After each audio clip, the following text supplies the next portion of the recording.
அதனால வண்டி வரும், வண்டியில ஏறிண்டு போவா இல்லையா, அந்த வண்டி அந்த கம்பியை பிடிச்சுண்டு ஜன்மாத்தியஸ்ய தோன்மயாது இதரதஷ்டார்த்தேஷு அபிஜ்ஞா ஸ்வராட்டு அப்படின்னு பாகவத ஸ்லோகத்தை சொல்லிண்டே ஓடுவரான். இவரோட பெருமை தெரியாது, இவருக்கு பாகவத சித்திச்சு கொடுத்தோ. இப்படியானும் இவ போற போக்குல ஒரு பாகவத ஸ்லோகத்தை இவ காதுல போட்டு விடலாம்னு அந்த பாகவதத்தை சொல்லிட்டு ஓடுவார். என்னவோ வளர்றாரோ அப்படின்னு இவாள்லாம் சாட்டையில அடிச்சு கூட தள்ளுவா, அதை பத்தி பொருட்படுத்த மாட்டார். இப்படி பாகவதத்துல ஊறின்னு இருந்த பெரியவா எவ்வளோ பேர் சொல்லலாம், எத்தனை மகான்களை சொல்லலாம். அதனால் இந்த இடத்துல சொல்கிறார், இது சுவானுபவம், இது சுகருடைய சுவானுபவம். பிரவச்சனம்னா ஏதோ பிரவச்சனம் பண்ணுறதுன்னா சொற்பொழிவு கிடையாது, இது சுவானுபவத்தை இவன் ஹிருதயத்தில் கொண்டு பிரதிஷ்ட பண்ணிவிடுவார் குருநாதர் அப்படிங்கிறது தெரியறது இல்லையா. அதனால சொல்கிறார், வரியானேஷதே பிரஷ்னா கிருதோ லோகஹிதம் நிருபா ஆத்மவித் சம்மதः பும்சாம் ஸ்ரோதவ்யாதுஷயः பரஹ ஸ்ரோதவ்யாதீனி ராஜேந்திர நிருணாம் சந்தி சஹஸ்ரஷः அபஷ்யதாம் ஆத்மதத்துவம் கிருஹேஷு கிருஹமேதினாம் நித்ரயா ஹ்ரியதே நக்தம் யவாயேன ச வாவயः திவாசார்த்தே ஹயாராஜன் குடும்பபரணே நவாய தஸ்மாத் பாரத சர்வாத்மா பகவான் ஈஸ்வரோ ஹரிஹி ஸ்ரோதவ்யः கீர்த்திதவ்யஸ்ச ஸ்மர்த்தவ்யஸ்சே இச்சதா பயம். ஆச்சரியமாக ஆரம்பிக்கிறார். அவர் ஆரம்பிக்கிறதே ஒரு அழகு. பரீட்சித்து கேட்ட கேள்வியை கொண்டாடுறார் இந்த இடத்துல. வரியானேஷதே பிரஷ்னா, நீ கேட்ட கேள்வி உத்தமமான கேள்வி பரீட்சித்தே அப்படின்னு ஆரம்பிச்சார். வரியான இந்த கேள்வியையும் கொண்டாடணும், வரமான கேள்வியை கேட்டுவிட்ட, உத்தமமான கேள்வியை கேட்டேன் அப்படின்னு அந்த கேள்வியை கொண்டாடுறது ஏன் அப்படின்னு விட்டா, உனக்கு மட்டும் இது நன்மை பயக்க போறது இல்லை, உலகத்துக்கே நன்மை பயக்க போறது. உன்னை வியாஜமா வச்சுன்னு லோகத்துக்கே பாகவதம் சொல்றதுக்கு எனக்கு ஒரு சான்ஸ் கிடைச்சது. நீ என்ன கேட்டேன்னா, எத் ஸ்ரோதவ்யம் அதோ ஜப்யம், எது நான் கேட்கணும், எதை நான் ஜபம் பண்ணணும், இந்த 7 நாளுக்குள்ள நான் எதை பண்ணணும் எதை பண்ணப்படாதுன்னு கேட்டேன் இல்லையா. ஸ்ரோதவ்யாதீனி ராஜேந்திரா நிருணாம் சந்தி சஹஸ்ரஷா, இந்த உலகத்தில் கேட்கறதுக்கு ஆயிரக்கணக்கான விஷயம் இருக்கு. நோண்டிகிட்டே போகலாம். இதை நோண்டினா அது, அதை நோண்டினா அது, இதை பேசினா அதுக்கு விதை போடும், அதை பேசினா அது இன்னொன்றுக்கு விதை போடும். இப்படியே விஷயங்களுக்கு மேலே விஷயத்தை அடிக்கின்றே போகலாம். கடைசியில் போகிறது நீயே மூட்டை கட்டி வச்சாதான் உண்டு. அது எத்தனை பேசுறது, பேசிகிட்டே இருக்க வேண்டியதான். எதையானு பேசினா அதை பற்றி எதுலேயுமே சாரம் இல்லைங்கிறத கடைசியில் நீ தெரிஞ்சுக்கணும் இல்லையா. ஒரு நிமிஷமும் உலகம் எதை நிரூபிச்சுருக்குன்னா, உலகத்தில் சாரம் இல்லைங்கிறத தான் உலகம் காண்பிச்சுருக்கு. இதை தவிர உலகத்தில் நம்ம என்ன நிதர்சனத்தை கண்டுட்டோம். நேற்று வரைக்கும் நல்லா இருந்தார், இன்னைக்கு இல்லை, அவர் கிளம்பி விட்டார். ஏதோ வண்டியில் போனால் அடிபட்டு விட்டா, ஏதோ ஹாஸ்பிட்டலில் சேர்ந்துருக்கா, இன்றைக்கோ நாளைக்கோ ஒன்று இருக்கார். நேற்று வரைக்கும் நல்லா தானே பேசிகிட்டு இருந்தார். நான் நீ பார்த்துக்கோயேன், இதுதான் நிதர்சனம்.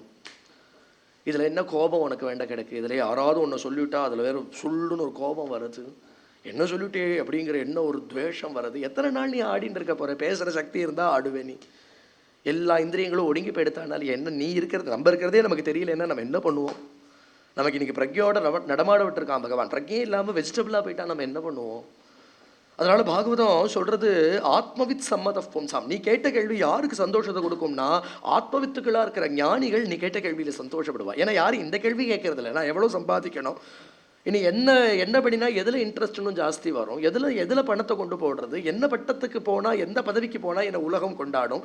எப்பவுமே ஒரு மனுஷனுக்கு தன்னை ஒரு 4 பேர் கொண்டாடிட்டே இருக்கணும் தான் ஆசை. அதே 4 பேர் தூக்கிண்டும் போறாங்கிறது ஏன் தெரிய மாட்டேங்கிறது. ஒரு 4 பேர் அட்டென்ஷன் சீக்கிங் எல்லாருக்கும் உண்டு. நான் தான் பண்ணினேன் தெரியுமா, நான் தான் பண்ணினேன் தெரியுமா, நான் அதை பண்ணினேன் தெரியுமா, நான் இதை அந்த நான் குதிக்கிற குதிதானே அது கேட்குற தீனி தான் இவ்வளவும். அதுக்கு போட்டு தீனி போட்டு மாளலையே, அந்த நானுக்கு தீனி போட்டே மாளலையே. நமக்கு எத்தனை தீனி போட்டாச்சு, ஜென்மாவா தீனி போட்டு அது கேட்கறதெல்லாம் கொடுத்து அதுக்கு ஆடம்பரம் வேணும், பட்டம் வேணும், பதவி வேணும், 4 பேர் புகழணும், 4 பேர் யசஸ், அந்த யசஸோடு இருக்கணும். எனக்கு அதை கொடு, எனக்கு இதை கொடு, கேட்டுக்கிட்டு வாங்கிக்கிறதே. இல்லாத ஒரு இருப்பு அந்த மனசு. அதனால தான் குருநாதர் சொல்றார், மனமே நீ அழிவாய் அப்படின்னு. அதை சபித்தேன் உன்னை அப்படின்னார். நீ இல்லாத ஒரு இருப்பு, இல்லாத ஒன்று இருக்குன்னு நீ காமிச்சுட்டு இருக்க. அதனால இருப்பா இருக்கிற ஈஸ்வரனை மறந்துட்டு வாழ்ந்துட்டு இருக்கேன், என் ஸ்வரூபத்தை மறந்துட்டு வாழ்ந்துட்டு இருக்கேனே. உன் பின்னாடியே லோலோன்னு நீ கேட்கறதெல்லாம் கொடுத்துண்டு, அது கேட்டதை கொடுத்தா செத்த நாள் அது வாய மூடின்னு இருக்கு. அதை சுகம்னு நம்ம நினைச்சுக்கிறோம். அது எதனால தெரியுமோ, அது வாய மூடின்னு இருக்கு, அதுதான் காரணம். இந்த குழந்தைகள்லாம் ஒரே வீல்னு 4 பக்கமும் 4 குழந்தைகள் கத்தின்னு இருந்ததுன்னா, அதுகள் வாயில் ஒரு சாக்லேட்டை தின்னு சுட்டா மூடின்னு இருக்கும் வாயின்னு பேசினா. கொஞ்சம் நிசப்தமாக இருக்கும் வீடு. அப்போ என்னன்னா அப்பா அப்படின்னு தோன்றதே அதுதான் இல்லையா. அதுதான் இந்த மனசு கேட்கறத கொடுக்கறதே சித்த நாள் இது வாய மூடின்னு இருக்கு இல்லையா, அதை சுகம்னு நம்ம நினைச்சுக்கிறோம்.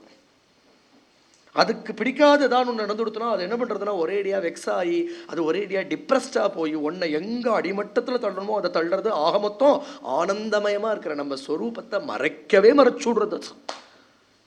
ஈஸ்வரனை மறைக்கும் நீச்சனும் நீயே, ஈசனை மறைக்கும் நீச்சனும் நீயே அப்படின்னு பாடுறார் குருநாத். இதை திருப்திப்படுத்துறதுக்கு தான் இத்தனை ஜென்மா ஆச்சு. இன்னும் மாளலை, இன்னும் எத்தனை ஜென்மா வரப்போகிறதோ தெரியலை. அதனால சொல்றார், ஸ்ரோதவ்யாதீனி ராஜேந்திரா நிருணாம் சந்தி சஹஸ்ரஷா. ஆயிரக்கணக்கான விஷயம் இருக்கு பேசுறதுக்கு. பேசி மாளவே மாளாதுப்பா. நீ லௌகிகால் மத்தியில் போய் உட்காந்து கிராமிய விஷயத்த பேசுறதா இருந்தால் பேசிகிட்டே இருக்கலாம். உலக விஷயத்தில் பேசுறதுக்காக விஷயம் இல்லை. இவாளை பற்றி அவளை பற்றி, அப்புறம் அவளுக்கு தெரிஞ்சவாளை பற்றி இவாளுக்கு தெரிஞ்சவாளை பற்றி இதை பற்றி அதை எதையோ கடைசியில் ரொம்ப நாள் ஆயிடுத்து. நம்ம நாளைக்கு வச்சுக்கலான்னு வந்தால் தான் உண்டு. சந்திரசேகர பாரதின்னு ஒரு பெரியவர் இருந்தார் சிங்கேரியில். அவரை பார்க்குறதுக்கு ஒருத்தர் போயிருந்தார். பரமசிஷ்யர் தான் அவர். அவர் போய் பக்கத்தில் உட்காண்டிருக்கார். ஆச்சாரியால் தியானத்தில் இருக்கா. இவரோ ரொம்ப நாளி அடுத்து வந்து உட்காந்து எப்போவுமே வந்தால் எப்போ வந்தேன்னு கேட்பார். இன்னைக்கு அதுவும் கேட்கல. இப்படி பார்த்துட்டு கண்ண மூடினுட்டா. எந்த நிலையில் மகான்கள் இருப்பாளோ நமக்கு என்ன தெரியும். இவருக்கு பேசலையேன்னு வருத்தம் இருக்குது. ஆச்சாரியால் எப்பவும் கூப்பிட்டு விசாரிப்பாளே, நம்ம எப்போ வந்தாலும் எப்போ வந்தே பிரயாண சௌரியமாக இருந்ததா, எப்போ வந்தே ஆகாரங்கள்லாம் ஆச்சா, அனுஷ்டானங்கள்லாம் முடிச்சியா, ஏதோ விசாரிப்பா. நல்லா இருக்கும். அது மனசுக்கு ஒரு ஒரு ஒரு உற்சாகமாக இருக்கும். குருநாத்தாள் பேசினாளே அப்படிங்கிறது. ஆனால் ஏதோ பாடம் சொல்ல விரும்புகிறா இன்னைக்கு. அது தெரியறது. இன்னைக்கு பேசவே கிடைச்சாமல் இருக்கா. சாயங்கால வேளையில் தான் தியானத்தை முடிச்சுண்டு அவள் வரா. உடனே இவரை பார்த்து கேட்குறா, உன்கிட்ட நான் பேசலைங்கிற வருத்தம் உனக்கு இருக்குன்னு எனக்கு தெரியும். எப்போ வந்தாலும் விசாரிப்பேன், இன்னைக்கு விசாரிக்கலேன்னு தோன்றது. இங்கே பாரு, என்னை பொறுத்த வரைக்கும் 2 விஷயம்தான் இருக்குது. ஒன்று பாரமார்த்திகம், ஒன்று லௌகிகம் இல்லையா. ஒன்று உலக விஷயம், ஒன்று தெய்வ விஷயம். தெய்வத்தை பற்றி நான் பேசுறதுக்கு விஷயமே கிடையாது, அனுபவத்துக்கு தான் விஷயம். அங்கே என்னத்தை பேசி விடுவேன் நீ? தெய்வம் இப்படி, தெய்வம் அப்படியே, கருப்பு சேப்பு வெளுப்புன்னு பேசுவேன் நீ. அது பெருத்துருத்து இழைச்சுடுத்துன்னு பேச ஒன்றை வேணா விசாரிக்கிறதா. நான் என்ன ரொம்ப இழைச்சுட்டேள். போனதும் பார்க்கறதுக்கு கொஞ்சம் வெளுத்திருக்கேள். நீங்கள் குஷலம் பிரிச்சதி. எதை நீ சரீரத்தை தான் விசாரிக்கணும்.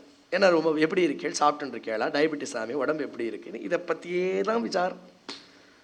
இந்த பூஷணம் போட்டுருக்கே, ரொம்ப நான் புதுசாக பண்ணிண்டியோ, நன்னா இருக்கே, நன்னா ஜொலிக்கிறதே, இதை பற்றி தானே பேசின்னு இருக்கணும். இதை பற்றி இது சாரமே இல்லை. அதனால இதில் பேசுறதுக்கு விஷயம் இல்லை.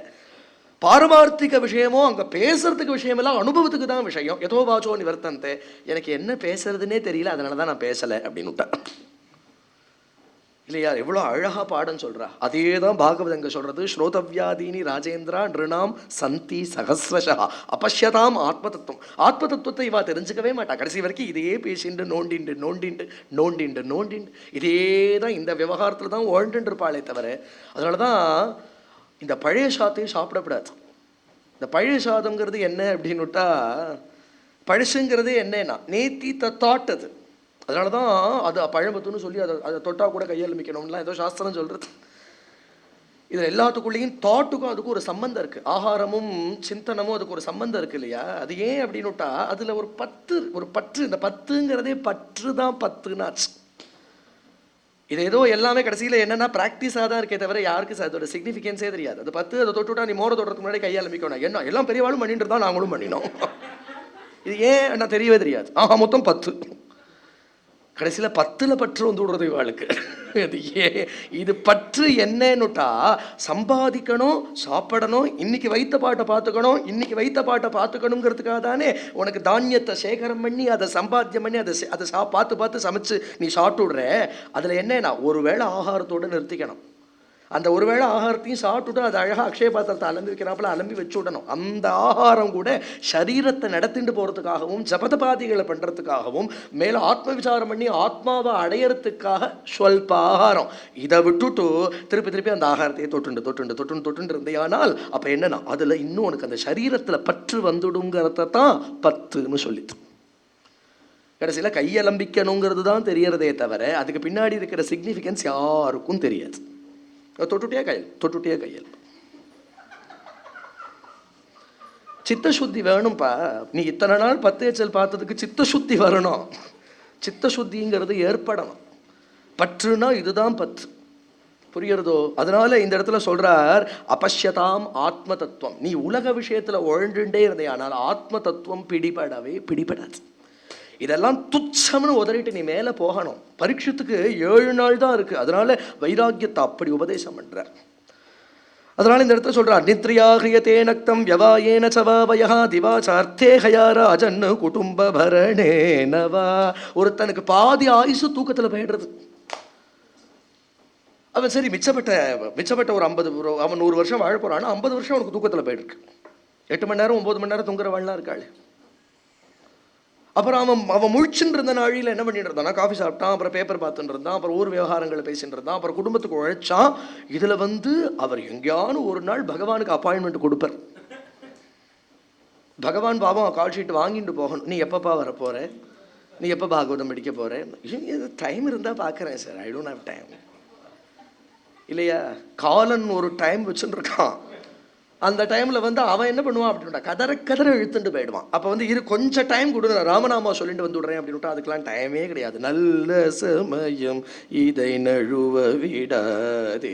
இது உனக்கு மனுஷ ஜென்மா கிடைச்சிருக்கு. நாக்கு நன்னா இருக்கு, கண்ணு நன்னா இருக்கு, காது நன்னா இருக்கு, இந்திரியங்கள்லாம் நன்னா வேலை பண்றது.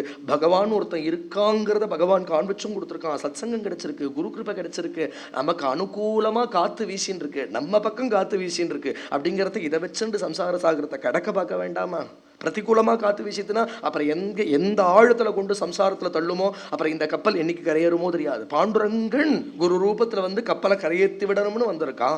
காத்து வேற நம்ம பக்கமா அடிக்கிறது. கரையேறதுக்கு அப்புறம் என்ன வேலை, கரையேறாம என்ன வேலைன்னு கேட்கிறான் பகவான் ஏகாதச ஸ்கந்தத்துல. அப்படியும் நீ கரையேறலைன்னுட்டா நீ ஆத்மஹத்தி பண்ணிண்டவன். ச ஆத்மஹா, இவன் தான் ஆத்மஹத்தி பண்ணிட்டு. ஆத்மாவுக்கு ஹத்தியே கிடையாது, ஆத்மாவை ஹத்தி பண்ணிவிட முடியாது. ஆத்மா இங்க ஆத்மஹத்தி பண்ணிண்டவன்கிற பதத்தையே போடுறார். நீ ஆத்மாவுக்கு துரோகம் பண்ணிவிட்ட. நீ இப்படி ஒரு ஜென்மா கிடைக்குமா? இனி இப்பிறவி தப்பின் எப்பிறவி வாய்க்குமோ. உனக்கு எந்த பிறவி, இனி அடுத்து எந்த ஜென்மா மனுஷ ஜென்மாவா கிடைக்குமோ, அதுவும் ட்ரைபல் ரேஸ்ல எங்கேயான ஆப்பிரிக்காவில் போய் எங்கேயோன்னு பிறந்தா என்ன பண்ண முடியும்? அங்க பகவான் தெரியுமா? ஆத்மாங்கிற சப்தம் காதல விழுமா? அங்க சத்சங்கம் கிடைக்குமா? பாகவதம் கிடைக்குமா? கிடைச்ச பிறவியை நழுவ விட்டுடாது. தேகாபத்திய கலத்ராதிஷு ஆத்ம சைன்யேஷு அசத்ஸ்வபி தேஷாம் பிரமத்தோ நிதனம் பஷ்யன்னபி ந பஷ்யதி. உலகத்துல எல்லாம் வருது, எல்லாம் பெயிண்டே இருக்கு. ஒரு சில பேர் ஒன்று சேர்றா, ஒரு சில பேர் பிரியவும் பிரியறா.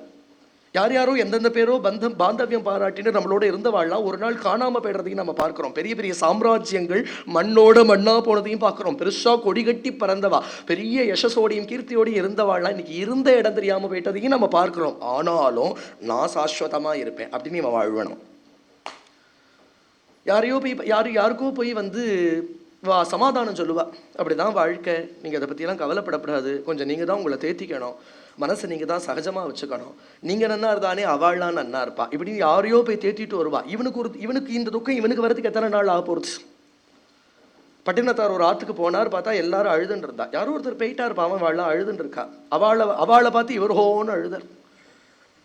உடனே அவள்லாம் அழுகையை நிறுத்தி விட்டா. யார் சுவாமி, உங்களுக்கு இவர் என்ன வேணும், என்ன உறவு, என்ன சம்பந்தம் பாராட்டின்னு அழறினா? இல்லை உங்க அத்தனை பேரோடய எனக்கு சம்பந்தம் இருக்கு, அதனால தான் அழறேன். எதுக்காக அழறினா? நீங்களாம் அதுக்கு அழறேள், அவர் போயிட்டார், நீங்கள்லாம் போக போறேன்னு அழறேன். யாரோட வாழ்க்கை சாஸ்வதம்? இங்கே பஷ்யன்னப்பி ந பஷ்யத். இவாளுக்கு இதெல்லாம் தெரியும். இந்த சம்சாரிகள் ஒவ்வொரு நாளும் சம்சார அசாஸ்வதம்னு தான் பார்த்துட்டு இருக்கா. ஆனா என்ன தைரியம்னா நான் என்ன இருப்பேன் அப்படின்னு வாழ்வாளாம். அவளுக்கு தானே, எனக்கு இல்லையே. உனக்கு நமக்கு வரதுக்கு எத்தனை நாழி ஆ போறது அப்படிங்கிற யோசனை வேண்டாமா? அதனால தஸ்மாத் பாரத சர்வாத்மா பகவான் ஈஸ்வரோ ஹரிஹி. அபயம் கொடுக்கறதா இருந்தால் ஒருத்தனால தான் அபயம் கொடுக்க முடியும். பகவானால கொடுக்க முடியும், இல்லை உன் சத்குருநாதரால் அபயம் கொடுக்க முடியும். அதனால ஸ்ரோதவ்யா கீர்த்தித்தவ்யஸ்ச ஸ்மர்த்தவ்யஸ்ச இச்சதா அபயம். என்ன பண்ணிட்டு இருக்கணும்? நான் கீர்த்தனம் பண்ணு, சிரவணம் பண்ணு, கதாசிரவண கீர்த்தன சிந்தனம். இதுதான் தபஸ். கலியுகத்தில் இதுதான் தபஸ். ஒரு பக்கம் சாதுக்களுக்கு சேவை நடந்துகிட்டே இருக்கணும், ஒரு பக்கம் கீர்த்தன அகண்ட நாமம் நடந்துகிட்டே இருக்கணும். வந்த சாதுக்களுக்கெல்லாம் வயிறு வாடாமல் அன்னம் போட்டுட்டே இருக்கணும், ஒரு பக்கம் பார்த்தா நாம கீர்த்தனம் அகண்டமாக நடக்கணும். இதுதான் இந்த கலியுகத்தை காப்பாற்றும். அதனால ஸ்ரோதவ்யா கீர்த்தித்தவ்யஸ்ச ஸ்மர்த்தவ்யஸ்ச. சதா பாடின்றது, சதா நினைச்சுன்றது, சதா அதையே பிரவச்சனம் பண்ணின்றது இல்லையா? நேரத்தகும் என்று சொல்லு, உன் நெஞ்சில் அவன் ஒரு கொள்ளு, இன்னும் கூட ஒரு தரம் சொல்லு, கோடி கொடுத்தாலும் பாடும் பிறவிகள் கூட கிடைக்குமோ சொல்லு இல்லையா? இங்க பண்ணின புண்ணியம் திண்ணம் பலித்திட பாடிட வரும் தப்பாவே. கோண கோவிந்தா நீ சொல்லிட்டு இருந்தா கூட அதுக்கு அதுல பாப்பங்கள் போகத்தான் போகும். அதுக்கு சத்தியமா பகவான் அனுகிரகம் பண்ணத்தான் பண்ணிட்டு இருக்கான். அப்படி எதிர்ச்சையா நம்ம வாக்குல ஒரு ராமா கிருஷ்ணா கோவிந்தாங்கிற நாம வரத்துக்கே கோடி ஜென்மா புண்ணியம் தான் காரணம். அப்படிலாம் சத்சங்கம் கிடைச்சுடாதான், ரொம்ப சுலபமா இருக்கு, அப்படிலாம் கிடைச்சுடாது. பாகவதம் கிடைச்சுடாதான். ஊத்தக்காடு வெங்கடகவி சொல்றார், ஆடி காற்றில் விழவோ எளிதா இருக்காது, பழம்தான். அப்படிலாம் காத்துல கீழே விழுந்து விடுலாம் நினைக்காத, சான்ஸ் அப்படி போய் கேட்ச் பிடிச்சு விடலாம் தான் நினைக்காது. பாக்கியம் பண்ணினா தான் கிடைக்கும். சரி, இன்னைக்கு கிடைக்கலன்னா என்னைக்கு வேணா கிடைக்கவே கிடைக்காது அப்படின்னு விட்டேன். இன்னைக்கு கிடைச்சாதான் உண்டு. இன்னைக்கு இப்ப இருக்கு பாகவதம், ஏன் நீ வேஸ்ட் பண்ற ஜென்மாவை? அதனால தஸ்மாத் பாரத சர்வாத்மா பகவான் ஈஸ்வரோ ஹரி. அபயம் கொடுக்கறதுக்கு ஹரி காத்துன்னு இருக்கான். இகத்துக்கும் பரத்துக்கும் நான் இருக்கேன் அப்படிங்கிறதுக்கு தானே அபயமுத்திரைன்னு பேர். அபயமுத்திரை இப்படி காண்பிச்சுன்னு இருக்கான். யார் வந்தாலும் அபயம் கொடுக்க காத்துன்னு இருக்கான். எவன் வந்தாலும் பாத்திரம் இல்லாமல் நீ அவனை பாடிட்டே ஆனால் வாயினால் பாடி மனதினால் சிந்திக்க தைரியமா போய் நின்றுடலாம். உந்தனோடு உற்றோமையாவும் உமக்கே நாம் ஆட்சேவோம், மற்ற நம் காமங்கள் மாற்று, எனக்கு வேணுங்கிறது நீ தான். சர்வத்தையும் இறை பகவான் பார்த்துக்கிறான். சர்வத்தையும் மிகத்திலேருந்து பரம் வரைக்கும் அவன் கொடுக்க காத்துன்னு இருக்காங்கிறது என்ன நமக்கு என்ன குறைச்சல்? ஆண்டாள் சொல்றா, எங்களுக்கு ஏதாவது கொடுக்கறதா இருந்தா மார்கழி மாதம் நிர்விக்னமாக நாமகீர்த்தனம் பண்ணுறதுக்கு நல்ல கோஷ்டியை கொடு, பல்லாண்டு இசைப்பாரே, நல்ல கொடியே சால பெரும்பறையே, பல்லாண்டு இசைப்பாரே, கொடியே விதானமே, இதெல்லாம் கொடு. எங்களுக்கு நல்ல பேனர் கொடு, நல்ல வாத்தியம் வாசிக்கிறதுக்கு வாத்திய கருவிகளை கொடு, வாங்கி பாடுறதுக்கு நல்ல பாகவதாளை கொடு, நிர்விக்னமாக 30 நாளும் நாமகீர்த்தனம் பண்ணுறதுக்கு அனுகிரகம் பண்ணு. உன்னோட எங்களுக்கு சாஸ்வதமான சம்பந்தம் உண்டு, அந்த சம்பந்தத்தை நான் ஞாபகப்படுத்துகிறேன் அப்படிங்கிறா. அந்த சம்பந்தம் தான் எங்களுக்கு வேணும். நீ என்ன சேர்ந்தவன்னு நீ பார்க்குறிய எங்களை, அது ஒன்று போர் இல்லையா? அது தானே கேட்குற, அதில் ஒரு ஆனந்தம் இருக்கே. அதனால இந்த இடத்துல அதைத்தான் சொல்றது, தஸ்மாத் பாரத சர்வாத்மா பகவான் ஈஸ்வரோ ஹரி ஸ்ரோதவ்யா கீர்த்திதவ்யஸ்ச ஸ்மர்த்தவ்யஸ்ச இச்சதா பயம். ஒன்று சொல்றார், ஜென்மா எடுத்ததுக்கு ஒரே ஒரு பிரயோஜனம் தான், பரீட்சித்தே நன்னா தெரிஞ்சுக்கோ. நீ 1000 ஜபம் பண்ணியிருக்கலாம், 1000 அனுஷ்டானம் பண்ணியிருக்கலாம், நீ 1000 பூஜை பண்ணியிருக்கலாம், 1000 தர்ம காரியம் பண்ணியிருக்கலாம், எல்லாத்துக்கும் கடைசியில் ஒரு பரீட்சை இருக்கு. இந்த சரீரத்தை விட்டு நீ கிளம்புறதை எந்த ஸ்மரணத்தோட கிளம்பின? நீ என்ன வேணாலும் பெரட்டி இருக்கேன்னு நீ சொல்லலாம், கடைசியில் இதில் பாஸ் ஆகணும். இதில் தூக்கி கொண்டு விடுறவர் குருநாதர் தான். அப்போதான் குரு கிருபைனா என்னன்னு தெரியும். ஜன்மலாப பரப்பும்சாம் அந்தே நாராயண ஸ்மிருதிஹி. அதனாலதான் பெரியாழ்வார் கதறார், அப்போதைக்கு இப்போதே சொல்லி வைத்தேன். பாகவதத்துல பின்னாடி பஞ்சமஸ்கந்தத்திலையும் பார்த்தா நாபி மகாராஜான்னு ஒருத்தர் யஜ்யம் பண்ணுவார், ஒரு யாகம் பண்றார். புத்திரன் வேணும்னு ஒரு யாகம் பண்ண போறார். புத்திரன் வேணும்னு யாகம் பண்ணுறதுக்காக அந்த யாகத்தை பண்ணி வைக்கிறதுக்கு ரிஷிகள்லாம் வந்திருக்கா. அந்த ரிஷிகள்லாம் யாகத்தில் ஆகுதி கொடுத்துட்டே இருக்கா. ஆனால் அவள் மனசில் அது புத்திரன் வேணும்னு இவர் பண்ணுற யஜ்யமாக இருந்தாலும் கூட அந்த யஜ்யத்தை அவள் ரொம்ப ஸ்ரத்தையாக அந்த யஜ்ய ரூபமாக பகவானை ஆராதனை பண்ணிகிட்டே அந்த யஜ்யத்தை பண்ணியிருக்கா. அதனால் பகவான் சந்தோஷப்பட்டான். எல்லோரோட ஹிருதயத்துலேயும் அப்படி ஒரு பக்தி மேலிட்டு இருந்ததுனால சட்டுன்னு யஜ்ய குண்டத்தில் ஆவிர்வம் ஆயிட்டான். ஏன்னா யஜ்யத்தை எப்படி பண்ணுறோங்கிறதுல இருக்குது. யஜ்யத்தோட பலனை மட்டும் உத்தேசிச்சு பண்ணினா யஜ்யத்தோட பலன் கிடைச்சிடும். ஆனால் அந்த யஜ்யத்தையே யஜ்ய நாராயணனை ஆராதனம் பண்ணுறதுக்கு ஒரு சாதனமாக அவள் பண்ணினதுனால அந்த யஜ்யேஸ்வரன் சந்தோஷப்பட்டு யஜ்ய குண்டத்தில் ஆவிர்வம் ஆயிட்டான். பகவான் வந்துட்டான். பகவான்கிட்ட என்ன கேட்டுக்கணும்? நாபிக்கு பிள்ளையை கொடுன்னு கேட்கணும். இப்போ பண்ணுறது புத்திரகாமிஷ்டி ஆகும். பகவான் வந்துட்டான். உடனே இந்த ரிஷிகளுக்கெல்லாம் ஒரு ஆனந்தம் வந்தது.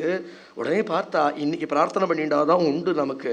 நாபி பொருட்டு பகவான் வந்திருக்கலாம். பகவான் வந்தது தானே, இப்போ யார் கேட்டாலும் கொடுத்துடுவானே. அதனால எல்லாரும் கையை குவிச்சண்டா. அத கதஞ்சித் ஸ்கலன க்ஷுத்பதன ஜும்பன துரவஸ்தானாதிஷு ஜ்வர மரண தசாயாமபி சகல கஷ்மல நிரசனானி தவ குணகிருத நாமதேயானி வச்சன கோச்சராணி பவந்து. ஜ்வர மரண தசாயாமபி.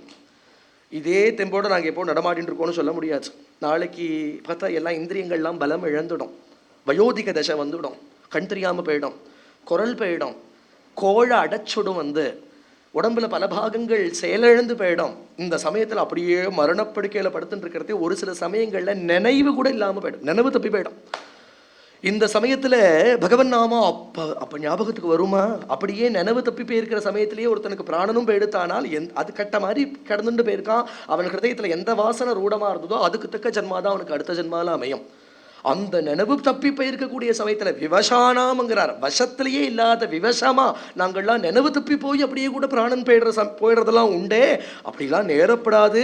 அப்படி நேர்ந்தாலும் கூட உன்னுடைய குணமோ உன் நாமமோ உன் ரூபமோ எங்களுடைய ஸ்மரணத்தில் இருக்கணும்னு அனுகிரகம் பண்ணு. எய்ப்பு என்னை வந்து நலியும் போது அங்கேதும் நான் உன்னை நினைக்க மாட்டேன், அப்போதைக்கு இப்போதே சொல்லுவேன். அதை தான் இந்த இடத்துல சொல்கிறார். ஜென்மலாப பரப்பும்சாம் அந்தே நாரா. இந்த மனுஷ ஜென்மா எடுத்ததுக்கு ஒரே பிரயோஜனம், இந்த ஒரு எக்ஸாம் இருக்கு. நான் இதை பண்ணினேன் அதை பண்ணினேன்னு என்ன வேணாலும் பண்ணினவனா உனக்கு அந்திம ஸ்மரணம் என்னவா இருந்தது? இதெல்லாம் கேட்ட உடனே பரீட்சத்துக்கு தோன்றது, இதெல்லாம் நமக்கு லபிக்குமா? நமக்கு 7 நாள் தானே இருக்கு அப்படின்ன உடனே சுகர் இந்த இடத்துல அதை தெரிஞ்சுட்டு சொல்றார், பரீட்சத்தை கவலையே படாத, உன் விஷயத்துல நான் உட்காண்டிருக்கேன், உனக்கு ஜவாப்தாரி நான். ஏன்னா உனக்கு மோட்சத்துக்கு ஒன்று அனுப்ப வேண்டியது, ஒன்று அதுக்கு தயார் பண்ண வேண்டியது ஒரு குருநாதரோட பொறுப்பு. அதுதான் உத்தம குருவை ஆசிரியிச்ச குரு பக்தாளுடைய ஒரு பெருமை. அவள் அப்படி அனுப்பிச்சு கொடுத்து விடுவார். அதல்லவோ குருநாதர் பண்ற பெரிய கிருப்பை. அது யாருக்குமே தெரியவே தெரியறது கிடையாது. நீ ஒரு குருவை ஆசிரியச்சதுக்கு பிறகு எனக்கே கஷ்டங்கள்லாம் வருதுன்னா அது கஷ்டம்னு எடுத்துக்காத. உன்னை மோட்சத்துக்கு ப்ரிப்பேர் பண்றதுக்கு என்னவோ ஒரு பரிபக்குவப்படுத்தின்னு இருக்காரு அவர். இனிமேல் புனரப்பி ஜனனம் புனரப்பி மரணம்னு திருப்பி இந்த மனுஷலோகத்துக்கு இறங்காத ஒரு ஆனந்த சாகரத்துல அந்த ஆனந்த பெருவழியில கொண்டு நம்மளை சேர்ப்பரே. அப்ப அந்த குரு கிருப்பை அப்ப புரியும். ஆனா என்னன்னா அவெல்லாம் திரும்பி வந்து சொல்றது கிடையாது, அதனால நமக்கு தெரியறது இல்லை. ஒரு குரு பண்ற கிருப்பை அப்பதானே தெரியும். மோட்சம் கொடுத்தாரு அப்படின்னா என்ன மோட்சம்னா உப்பு புளி மிளகாவா என்ன? எல்லார் வாயிலையும் பூந்து புறப்படும். சத்கதி கொடுத்துட்டார். ஏன்னா சத்கதினா என்ன தெரியுமா? அது என்னன்னு தெரியுமா? அது என்ன ஏதாவது ஒரு ஆன்டிடோட்டா என்ன இந்த வியாதி இனிமேல் வராது அப்படின்னு சொல்றாப்புல ஏதோ ஊசி போடலை அவர் ஒன்றும் வந்து. மோட்சங்கிறது அது ஏதோ இன்னைக்கு நம்ம வாயில சகஜமா பூந்து புறப்படுறது அந்த ஒரு வார்த்தை. அவர் பண்ற உபகாரத்துக்கு திருப்பி பிரதி பண்ணிவிட முடியுமா? அவரால் அவரை தவிர இன்னொருத்தனால் அதை பண்ணிவிட முடியுமா? குருலேக்க 8 குணிக்கு தெரியக்க போதும்னார் தியாகராஜர். இன்னொருத்தனால் அதை பண்ணிவிட முடியாது, அவரால் தான் பண்ண முடியும். அப்படி கொண்டு சேர்ப்பறேன் நம்மளாங்க அப்படிங்கிறதுனால இந்த இடத்துல சொல்றார், பரீட்சத்தே உனக்கு நான் ஆச்சுடா. கட்வாங்கர்ங்கிற ஒருத்தர் இருந்தார், இக்ஷ்வாகு வம்சத்துல வந்த ராஜ ரிஷி. அவர் தேவாளுக்கு யுத்தத்துல சகாயம் பண்றதுக்காக, தேவாசுர யுத்தம் நடக்கிறது, தேவாளுக்கு யுத்த சகாயத்துக்காக போயிருக்கார் இவர். எத்தனையோ நாள் அவருக்கு யுத்தத்திலேயே போயிடுச்சு. எத்தனை வருஷம் போச்சு, எத்தனை 100,000 வருஷங்கள் அதுல போச்சுன்னு தெரியல. அவருக்கு ஒரு நாள் தோணித்து, நம்ம பாட்டுக்கு யுத்தம் பண்ணிட்டு இருந்துட்டோமே, நம்ம ஆயுசுல இப்ப எவ்வளவு பாக்கி இருக்கு. அப்படி யுத்தம் பண்ணியிருக்காரு அவர். தேவாள்கிட்ட கேட்டார், இன்னும் எவ்வளோ ஆயுசு பாக்கி இருக்கு சுவாமி, நான் பாட்டுக்கு உங்களுக்காக யுத்தம் பண்ணிட்டே இருந்துட்டேன். இவா கேட்டா சொல்லுவா, இல்லைன்னா அதையும் சொல்ல மாட்டா இவா. ஏன்னா அது பர்யந்தம் யுத்தம் பண்ணிட்டே இருக்கட்டுமே நினைப்பா இவா. உடனே தேவாள்லாம் சொன்னா, இன்னும் ஒரு முகூர்த்த நாழி இருக்கும் உமக்கு. முகூர்த்தாத் சர்வம் உத்ஸ்ருஜ்ய கதவான் அபயம் ஹரிம். ஒரு முகூர்த்த நாழி பாக்கி இருந்தது கட்வாங்கருக்கு. உடனே என்ன பண்ணினார்னா சர்வத்தையும் நிறுத்தினார், சர்வ வெளி விவகாரங்களையும் ஒடுக்கினார். மனசை கொண்டு அப்படியே அந்த வெளியில போற மனசை இந்திரியங்களோடு அப்படியே உள்முகப்படுத்தி பகவத் ஸ்வரூபத்தில் நிறுத்தி தன்னுடைய நிஜஸ்வரூபத்தை அடைஞ்சார், பகவானை அடைஞ்சார். அப்படிங்கிறது கட்வாங்கருடைய சரித்திரமா. அந்த கட்வாங்கருக்கு மோட்சத்தை அடையறதுக்கு ஒரு முகூர்த்த நாழி போருமா இருந்தது. உனக்கு 7 நாள் இருக்கேன். 7 நாள் இருக்கேங்கிறத விட நான் இருக்கேனே, நான் இருக்கேன், அப்புறம் எதுக்கு உட்காந்துருக்கேன் இங்க? அதனால பரீட்சத்தை கவலையே படாது. முதல்ல பகவத் தியானம் எப்படி பண்றதுன்னு உனக்கு சொல்லித்தரேன். நான் இது சொல்லித்தரதுன்னா சொல்லித்தரார் அப்படிங்கிறது என்னன்னா, இப்போ சொல்லி தந்துட்டா அவருக்கு அபியாசம் பண்ணுறதுக்கெல்லாம் அங்கே டைமே கிடையாது. பரீட்சத்துக்கு மேலே சொல்லிட்டு போகிறதுக்கு தான் டைம் இருக்கே தவிர, 7ஆவது நாள் கதை கேட்டு முடிஞ்சு பரீட்சத்துக்கு மோட்சம் போகிறதுக்கு தான் சமயம் இருந்ததே தவிர, இவர் தியானம் சொல்லி கொடுத்தா பண்ணுறதுக்கு பரீட்சத்துக்கு எங்கே டைம் இருக்குங்க? அவ தியானம்னா என்னன்னா அந்த தியானத்தை கொடுக்கறாருன்னு அர்த்தம். இந்த தியானத்தை கொடுக்கிறார் அவர். உடனே முதல்ல ஸ்தூல ரூபமா இந்த பிரபஞ்சத்தை பார்க்கறே, இந்த பிரபஞ்சத்தை வாசுதேவனா பார். எதுவுமே பூபாதோ யஸ்யனாபேர் வேத அசுர நில சந்திர சூரியோச்ச நேத்ரே பார்க்குறீ. இந்த பூ ரசாதல மகாதல பாத்தால கீழே இருக்கக்கூடிய 7 லோகங்கள், அப்புறம் பூர் புவ ஸ்வஹா மகா ஜனஹா தபஹா சத்தியங்கிற லோகங்கள் எல்லாம் பகவானுடையவே சரீரம். அதுக்குள்ள அந்தர்யாமி பகவான். நீ பார்க்குற எந்தெந்த நாமரூபங்கள் உண்டோ சர்வமும் வாசுதேவன் தான். வாசனாத் வாசுதேவஸ்ய வாசிதம் தே ஜெகத்ரயம் சர்வபூத நிவாசோசி வாசுதேவ நமோஸ்துதே. அப்படிங்கிறதுனால இந்த எந்தெந்த சாகரங்கள்லாம் பார்க்குறோமோ அத்தனை சாகரங்களும் பகவானுடைய குக்ஷியாக இருக்கு. எத்தனை மலைகளை பார்க்குறோமோ அந்த மலைகள்லாம் பகவானுடைய அஸ்தியாக இருக்கு. ஆகாசத்தில் போகக்கூடிய மேகக்கூட்டங்கள் எல்லாமே பகவானுடைய கேசபாரமாக இருக்கு. பகவானுடைய இது பார்த்துட்டோமானால் சந்திரசூர்யாலே பகவானுடைய 2 கண்களாக இருக்கா. தர்மமே பகவானுடைய இந்த ஸ்தனங்களா இருக்கு, அதர்மங்கிறது பிருஷ்டபாகமாக இருக்கு. அப்படிங்கிற சர்வ குணமும் இந்த பிரகிருதியில தெரிகிற சர்வ வைச்சித்திரியங்களும் சர்வலோகாலோகங்களும் என்னென்ன பர்வத்தம், என்னென்ன சமுத்திரம், என்னென்ன தேவயக்ஷ கிண்ணற கந்தர்வாள்லாம் உண்டோ, எத்தனை தேவதா ஸ்வரூபங்கள் உண்டோ, எல்லாத்தையும் விராட் ஸ்வரூபமா இருக்கிற பகவானுடைய அவயவங்களாக கல்பனை பண்ணி தியானம் பண்ணு. கல்பனை இல்லை, அது சத்தியம்தான். பாவிச்சு தியானம் பண்ணு. கல்பனை வேற, பாவம் வேற. கல்பனை அப்படின்னுட்டா நான் நாளைக்கு ஹீரோவாக போயிட போகிறேன், நாளைக்கு ஒரு படத்தில் நான் ஹீரோவாக நடிக்க போகிறேன், நாளைக்கே ஒரு ராஜாவாக போயிட போகிறேன்னு நினச்சிக்கிறதெல்லாம் அசட்டு கல்பனை. அது அந்த கல்பனை இல்லை, இந்த பாவம். பாவம்ங்கிற பதத்துக்கு ஈக்குவலண்ட்டாக ஒரு டேர்மை சொல்லிவிடவே முடியாது. சம்ஸ்கிருதம் சொல்கிற ஆழத்தை, அது பேசுகிற ஒரு ஆழத்தை இன்னொரு மொழியால் எப்படி சொல்லிட முடியும் இல்லையா? பாவம்ங்கிறதுக்கு ஈக்குவலண்ட்டாக ஒரு டேர்மே சொல்கிறதுக்கு இல்லை. பாவம்னா சத்தியத்தை சத்தியம்னு நினச்சிக்கிறதுக்கு பாவம்னு பேர். ஏன் அப்படின்ட்டா, இப்போ நினைப்பால சத்தியமாக இருக்குது, அப்புறம் அனுபவத்தால் சத்தியமாக அப்புறம் பின்னாடி தெரியும். அதனால அது சத்தியம்தான், அது சத்தியம்தான் அப்படின்னு நினச்சிக்கிறதுக்கு பாவம்னு பேர். அவ்வளோதான் சொல்ல முடியும். இன்னும் இதுக்கு இதோட ஆழம் இன்னும் ஜாஸ்தி. என்னால் இவ்வளோதான் சொல்ல முடியாது. ஏன்னா புத்திக்கு உட்பட்ட சப்தமே இல்லை அதெல்லாம். அதெல்லாம் திரிகுணாதீதமாக இருக்கிற விஷயம்.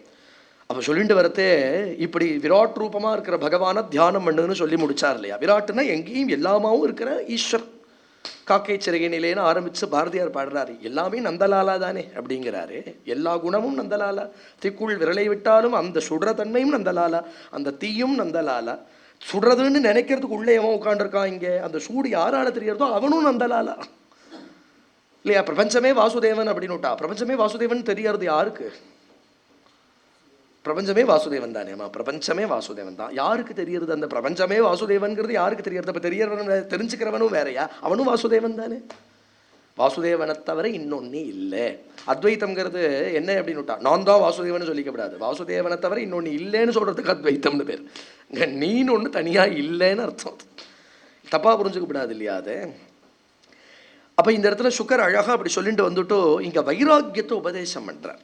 வைராக்கியத்தை சொல்றார், சத்யம் க்ஷிதௌ கிம் கஷிபோ பிரயாசைஹ பாஹோ ஸ்வசித்தே சுபபர்ஹணை கிம் சத்யஞ்சலோ கிம் புருதான்ன பாத்ர்யா திக்வல்கலாதோ சதி கிம் துகூலைஹ சீராணி கிம் பதின சந்தி திஷந்தி பிக்ஷாம் நைவாங்கிரிபா பரபிருதா சரிதோப்யசுஷ்யன் ருத்தா குஹா கிமஜிதோவதினோபசன்னான் கஸ்மாத் பஜந்தி கவயோ தனதுர்மதாந்த்ரான்.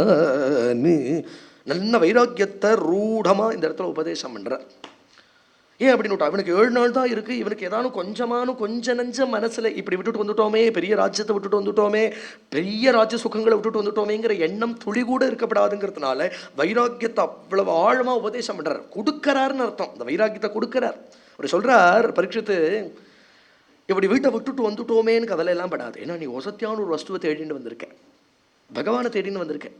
பகவானை தேடிட்டு வர வாழ்க்கை தப்போ வாழ்க்கையாக இருக்கணும். அந்த தவ வாழ்க்கையில் கம்ஃபர்ட்ஸை எதிர்பார்க்கப்படாது நீ. ஏன் அப்படின்னு விட்டா, சத்யஞ்சலோ இந்த அஞ்சலி, இந்த பாரு, இந்த 2 கை இருக்கே, இது போராதான் உனக்கு ஒரு பிக்ஷை வாங்கி சாப்பிட்றதுக்கு. ஒரு பாத்திரம் வேணுமான்னு, அப்புறம் பாத்திரம் தேய்ச்சி வைக்கிறதுக்குன்னு, அந்த பாத்திரத்தை தேய்ச்சி வைக்கிறதுக்குன்னு ஏதாலும் அப்புறம் பார்த்தா அதுக்கு ஒரு சபீனா வாங்கிட்டு வரணும்னு தோணும். அப்புறம் அதை காப்பாற்றி வச்சுக்கணும்னு தோணும். அப்புறம் அந்த பாத்திரத்தை வச்சுக்கிறதுக்கு ஒரு பை வேணுமேனு தோணும். அப்புறம் அந்த பையையும் தோச்சு போடணுமேனு தோணும் இல்லையா? கடைசியில் எதையோ பிடிக்க போய் எதையோ வாங்கிட்டு வந்த கதையாக போயிடும். அதனால் வைராக்கிய சம்பன்னாளாக இருக்கிறவா, இந்த சரீரத்தையே பாரம்னு நினைக்கிறவா, அப்புறம் இதுக்கு வேறு இதை போஷிக்கிறதுக்கு ஒரு சாமான இதை வேறு அதை காப்பாற்றின்னு உட்காந்துருப்பாளா என்ன? அப்படினால இந்த அஞ்சலி, இந்த பாரு, இந்த 2 கை போராதா உனக்கு? பிக்ஷை வாங்கி சாப்பிட்றதுக்கு 2 கை போராதா? இல்லை உனக்கு படுத்துக்கணுமானால் உன்னுடைய இந்த பாஹோஸ்வ சித்தே சுபபருகனேகி தலகாணி வச்சுருந்தா தூக்கம் வருமா உனக்கு? இப்படி கையை வச்சுருந்தா உனக்கு தூக்கம் வராதா? இல்லை குகைகள்லாம் மூடின்னு கொடுத்தா என்ன? இதான் பெரிய ரூமில் போய் கம்ஃபர்டபுளாக தான் தூங்கினா தான் தூக்கம் வருமா என்ன? மலை குகைகள்லாம் ஒன்றும் மூடி நுடலையப்பா, நீ போய் அங்கே போய் படுத்துக்கலாமே, தாராளமாக படுத்துக்கலாமே. இல்லை பிக்ஷை கிடைச்சாதான் ஆகாரம் கிடைச்சாதான் உண்டு அப்படிங்கிறது இல்லையே. நதிகளில் ஜலம் நன்னா போகிறதே, அதில் எடுத்து ஒரு பிடி அப்படி சாப்பிட்டுட்டே ஆனால் நிம்மதியாக தூக்கம் வருமே உனக்கு. ஆக வைராக்கியத்தை ரொம்ப தீவிரமாக உபதேசம் பண்ணி சொல்கிறார். இதெல்லாம் சொல்லிட்டு வரார். கிழிசல் கந்தல்லாம் ஒன்றும் கீழே இல்லாமல் போயிடலையே, அதை எடுத்து உடுத்திக்கலாமே. மலை குகைகள்லாம் மூடினுடலையே, 2 கைகளால் போதுமே பிக்ஷை வாங்கி சாப்பிட்றதுக்கு பாத்திரம் வேண்டாமே. இந்த வெறும் பாகுவை வச்சுட்டே இப்படி தலகனியாக வச்சுட்டு படுத்துடலாமே. எந்த கம்ஃபர்ட்டுக்கும் இடம் கொடுக்காமல் கேவலம் பகவத் சாட்சாத்காரத்துக்கு மட்டும் பிரயாசப்படுறவன் அவன் இப்படி தான் வாழணும்ப்பா. அது மட்டும் கிடையாது, ஏன் பகவானை நம்பி யாரும் வரமாட்டேங்கிற? நீ வந்தையே அதை போல வரணும் எல்லாரும். ஏன் அப்படின்னு விட்டா, என்ன ரட்சிப்பானா என்ன ரட்சிப்பானா என்ன ரட்சிப்பானான்ற சந்தேகம் ஏன் அவளுக்கலாம்? எல்லாத்தையும் விட்டுட்டு வந்தா ரட்சிக்காம போயிடுவானா? என்னைக்கும் யார் தன்னை அண்டி வந்தாலும் ரட்சிப்பேன்னு அபயம் காண்பிச்சுன்னு தானே உட்கார்ந்துருக்கான் பகவான். அந்த விரதத்தை ஒன்றும் கைவிட்டதா தெரியலையே. அப்புறம் ஏன் பகவானை நம்பி வாழலாம் வரமாட்டேங்கிறா? ஏன் வைராக்கிய சம்பன்னாளா கிளம்ப மாட்டேங்கிறா? ஏன் இன்னும் சம்சாரத்திலே ஒழுண்டுன்னு இருக்கா அப்படின்னு தீவிரமா வைராக்கியத்தை உபதேசம் பண்றார் இந்த இடத்துல பகவானே. யோகசாஸ்திரங்கள்லாம் சொல்றது, இந்த ஹிருதயாகாசத்துல ஒரு கவிழ்ந்த தாமரை இருக்கு. யோகத்தால் அந்த தாமரையை அந்த நிமிர்த்தணும். அந்த தாமரையை அதோமுகமா இருக்கிற தாமரையை ஊர்துவமுகமா பண்ணு. அது ஒரு அழகான அஷ்டதள தாமரை. அந்த அஷ்டதள தாமரைக்கு மத்தியில அங்குஷ்ட மாத்திரத்துக்கு பரமபுருஷனை தியானம் பண்ணு. ஈஸ்வரம் சர்வபூதானாம் ஹிருத்தேஷே அர்ஜுனா திஷ்டதி அப்படின்னு பகவானும் இந்த விஷயத்தை கீதையில சொல்றான். யோக சாஸ்திரங்கள் இதை சொல்றது. பரமபுருஷன் ஒரு அங்குஷ்ட மாத்திரத்துக்கு ஹிருதயத்துல ஹிருதயாகாசத்துல இருக்கான். அந்த யோகத்தால என்ன பண்ணணும்னா அந்த ஹிருதயத்தா அதை தான் ஹிருத்புண்டரீகம்னு சொல்றோம். ஹிருதய தாமரைன்னு ஒரு கோலமா போடுறாளே, அந்த ஹிருதய தாமரைங்கிறது இந்த ஹிருத்புண்டரீகம் தான். அந்த அஷ்டதள தாமரைக்கு மத்தியிலே பகவான் சுப்பிரசன்னனா அப்படி பிரசன்னமா இருக்கான். அப்படிங்கிறதுனால அந்த ரூபத்தை எப்படி தியானம் பண்ணணும் அப்படிங்கிறது இந்த இடத்துல அழகாக சொல்லிட்டு வர. அந்த தியான கிரியை சொல்லி முடிச்சுட்டு இந்த இடத்துல சொல்றார், ஒருத்தர் ஒவ்வொரு விஷயத்துக்கு ஒவ்வொரு தெய்வத்தை உபாசனம் பண்ணுவா. ஹரியணி உபாசனம் பண்ணினால என்னன்னா, சர்வேஸ்வரனா இருக்கிறவன் ஹரி, சர்வாந்தரியாமியா இருக்கிறவன் ஹரி, எல்லா தெய்வங்களுக்குள்ளேயும் எல்லாமாவும் இருக்கிறது அவன் தான் இல்லையா, அந்தர்யாமியா இருக்கிறவன். அதனால நீ தாம்பத்தியம் வேணும்னா ஒரு தெய்வத்தை உபாசனம் பண்ணணும், அழகு வேணும்னா ஒரு தெய்வத்தை உபாசனம் பண்ணணும், இல்லை நல்ல பிரஜைகள் வேணும்னா ஒரு தெய்வத்தை உபாசனம் பண்ணணும், நல்ல பவர் வேணும்னா ஒரு தெய்வத்தை உபாசனம் பண்ணணும். இப்படி ஒவ்வொரு தெய்வத்தை ஒவ்வொரு விஷயத்துக்கு உபாசனம் பண்ணணும். ஆனால் எல்லாம் வேணும்னாலும், இல்லை எதுவுமே வேண்டாம் எனக்கு சுத்த பக்தி வேணும்னாலும், இல்லை மோட்சம் வேணும்னாலும், அகாமஹா சர்வகாமஹா மோட்ச காம உதாரதி தீவிரேண பக்தி யோகேன யஜேத புருஷம் பரம். மோட்சம் வேணும்னு ஆசைப்பட்டாலோ, இல்லை பக்தி வேணும்னு ஆசைப்பட்டாலோ, இல்லை உனக்கு இந்த உலகத்தில் இருக்கிற சர்வமும் வேணும்னு ஆசைப்பட்டாலோ, எல்லாத்தையும் பகவான் சர்வேஸ்வரனான ஹரியால தான் கொடுக்க முடியும். அதனால ஆராதனை பண்றதா இருந்தால் சர்வேஸ்வரனான ஹரிய ஆராதனம் பண்ணு அப்படின்னு இந்த இடத்துல அழகா சொல்லி கொடுத்தார். இப்படி சொல்லிவிட்டு நிறுத்தினார். உடனே சௌனகாதி ரிஷிகள் கேட்கிறா, இவ்வளவு தூரம் அழகா சொல்லிட்டு வந்தார் இல்லையா, மேல பரீட்சித்து எப்படி கதை கேட்டான், என்ன கேள்வி கேட்டான், அதுக்கு சுகர் என்ன பதில் சொல்லிட்டு வந்தார் அப்படிங்கிறத சௌனகாதி மகர்ஷிகள் சொல்றா. நீங்கள் கதையை சொல்லுங்கோ, இன்னும் மென்மேலும் சொல்லுங்கோ. சூத பௌராணிகர் தானே கதை சொல்லிட்டு வரான் நைமிஷாரண்யத்தில். இப்படி தானே இந்த கான்வர்சேஷன் போகிறது. அவர் தான் சுகபரீட்சித் சம்பாதமாக அந்த கதையை எடுத்துகிட்டு சொல்லிட்டு வர. நடுவில் இந்த சௌனகாதி மகர்ஷிகள் கேட்குறா, விலேபதோருக்ரம விக்ரமான்யே, நீங்கள் அந்த கதையை நிறுத்தாதீங்கோ, மேலே சொல்லுங்கோ. ஏன்னா பகவானுடைய கதைகள் எவன் காதில் விழாமையே இந்த ஜென்மா முடிஞ்சு விடுறதோ அந்த காதுக்கும் நண்டு வாழற பொந்துக்கும் என்ன வித்தியாசம்? न शृण्वतः कर्णपुटेन रस्ये जिह्वा सतीदार्दुरिके वसूते न चोपगायद्युरुगायगाथाः भारः परं पट्टकिरीटजुष्टम् अप्युत्तमाङ्गं ननमेन्मुकुन्दं शावौ करूणो कुरुतः सपद्यां हरेर्लसत्काञ्चन कङ्कणौ वा बर्हायिते ते नयनेन राणां लिङ्गानि विष्णोर्न निरीक्षतो ये पादो नृणां तौ द्रुमजन्मभाजौ क्षेत्राणि नानुव्रजतो हरेर्यौ जीवञ्छवो भागवताङ्घ्रिरेणुं न जातुमर्त्यो विलभेतयस्तु श्रीविष्णु पद्यामनुजस्तुलस्याः श्वसञ्छवो यस्तु न वेदगन्धम्. ஆச்சரியமா சொல்லிட்டு வரா. அந்த சௌனகாதி மகர்ஷிகள் சொல்றா, எவனுடைய காது ஒரு தடவை கூட ஹரிகுணத்தை கேட்கலையோ, இவன் கேட்கலைனாலும் பரவாயில்ல, பாகவதம் நடக்கிற இடம் வழியா இவன் பேர்ந்தா கூட ஒரு 6 ஸ்லோகம் இவன் காதுல விழுந்திருக்குமே, அதுக்கு கூட இவனுக்கு பாக்கியம் இல்லையோ, அவன் காதுக்கும் நண்டு வாழற பொந்துக்கும் என்ன வித்தியாசம்? பிலேபதோருக்ரம விக்ரமான்ய, அது வெறும் பிலம் தான், அது ஒரு பொந்து. இவன் உடம்புல அது இருந்த ஒரு துவாரம், அவ்வளோதான். இந்த காதுக்கு என்ன பிரயோஜனம்? இந்த ஸ்ரோத்ரேந்திரியம்னு பகவான் ஒன்று கொடுத்ததுக்கு காரணம் அந்த காது வழியா அந்த கர்ணமே எப்படி இருக்குன்னா, கர்ண புட்டம்ங்கிறது பாகவதம், அது அப்படி தொன்ன மாதிரி இருக்கும். அது வழியா நிறைய பகவத்குணங்களை உள் வாங்கி வாங்கி வாங்கி வாங்கி அனுப்பணும் இல்லையா? அதுவே பெரிய யஜ்யமாச்சே. சத்குருநாதர் என்ன பண்றாருன்னா, தன்னுடைய நாக்குங்கிற தர்வி கரண்டியால பகவத்குணம் அப்படிங்கிற பெரிய சாகரத்துல இருந்து அந்த ஹவுஸை எடுத்து தன் நாக்குங்கிற தர்வியால் என்ன பண்ணுறாருன்னா, நம்ம ஹிருதயத்தில் அந்தர்யாமியாக இருக்கிற பகவானுக்கு அந்த குணத்தை ஆகுதி கொடுக்க, அதை வாங்கி நீ உள்ளே கொடுக்க வேண்டாமா? அது ஒரு பெரிய யஜ்யமாச்சே. சிரவணமே யஜ்யம்.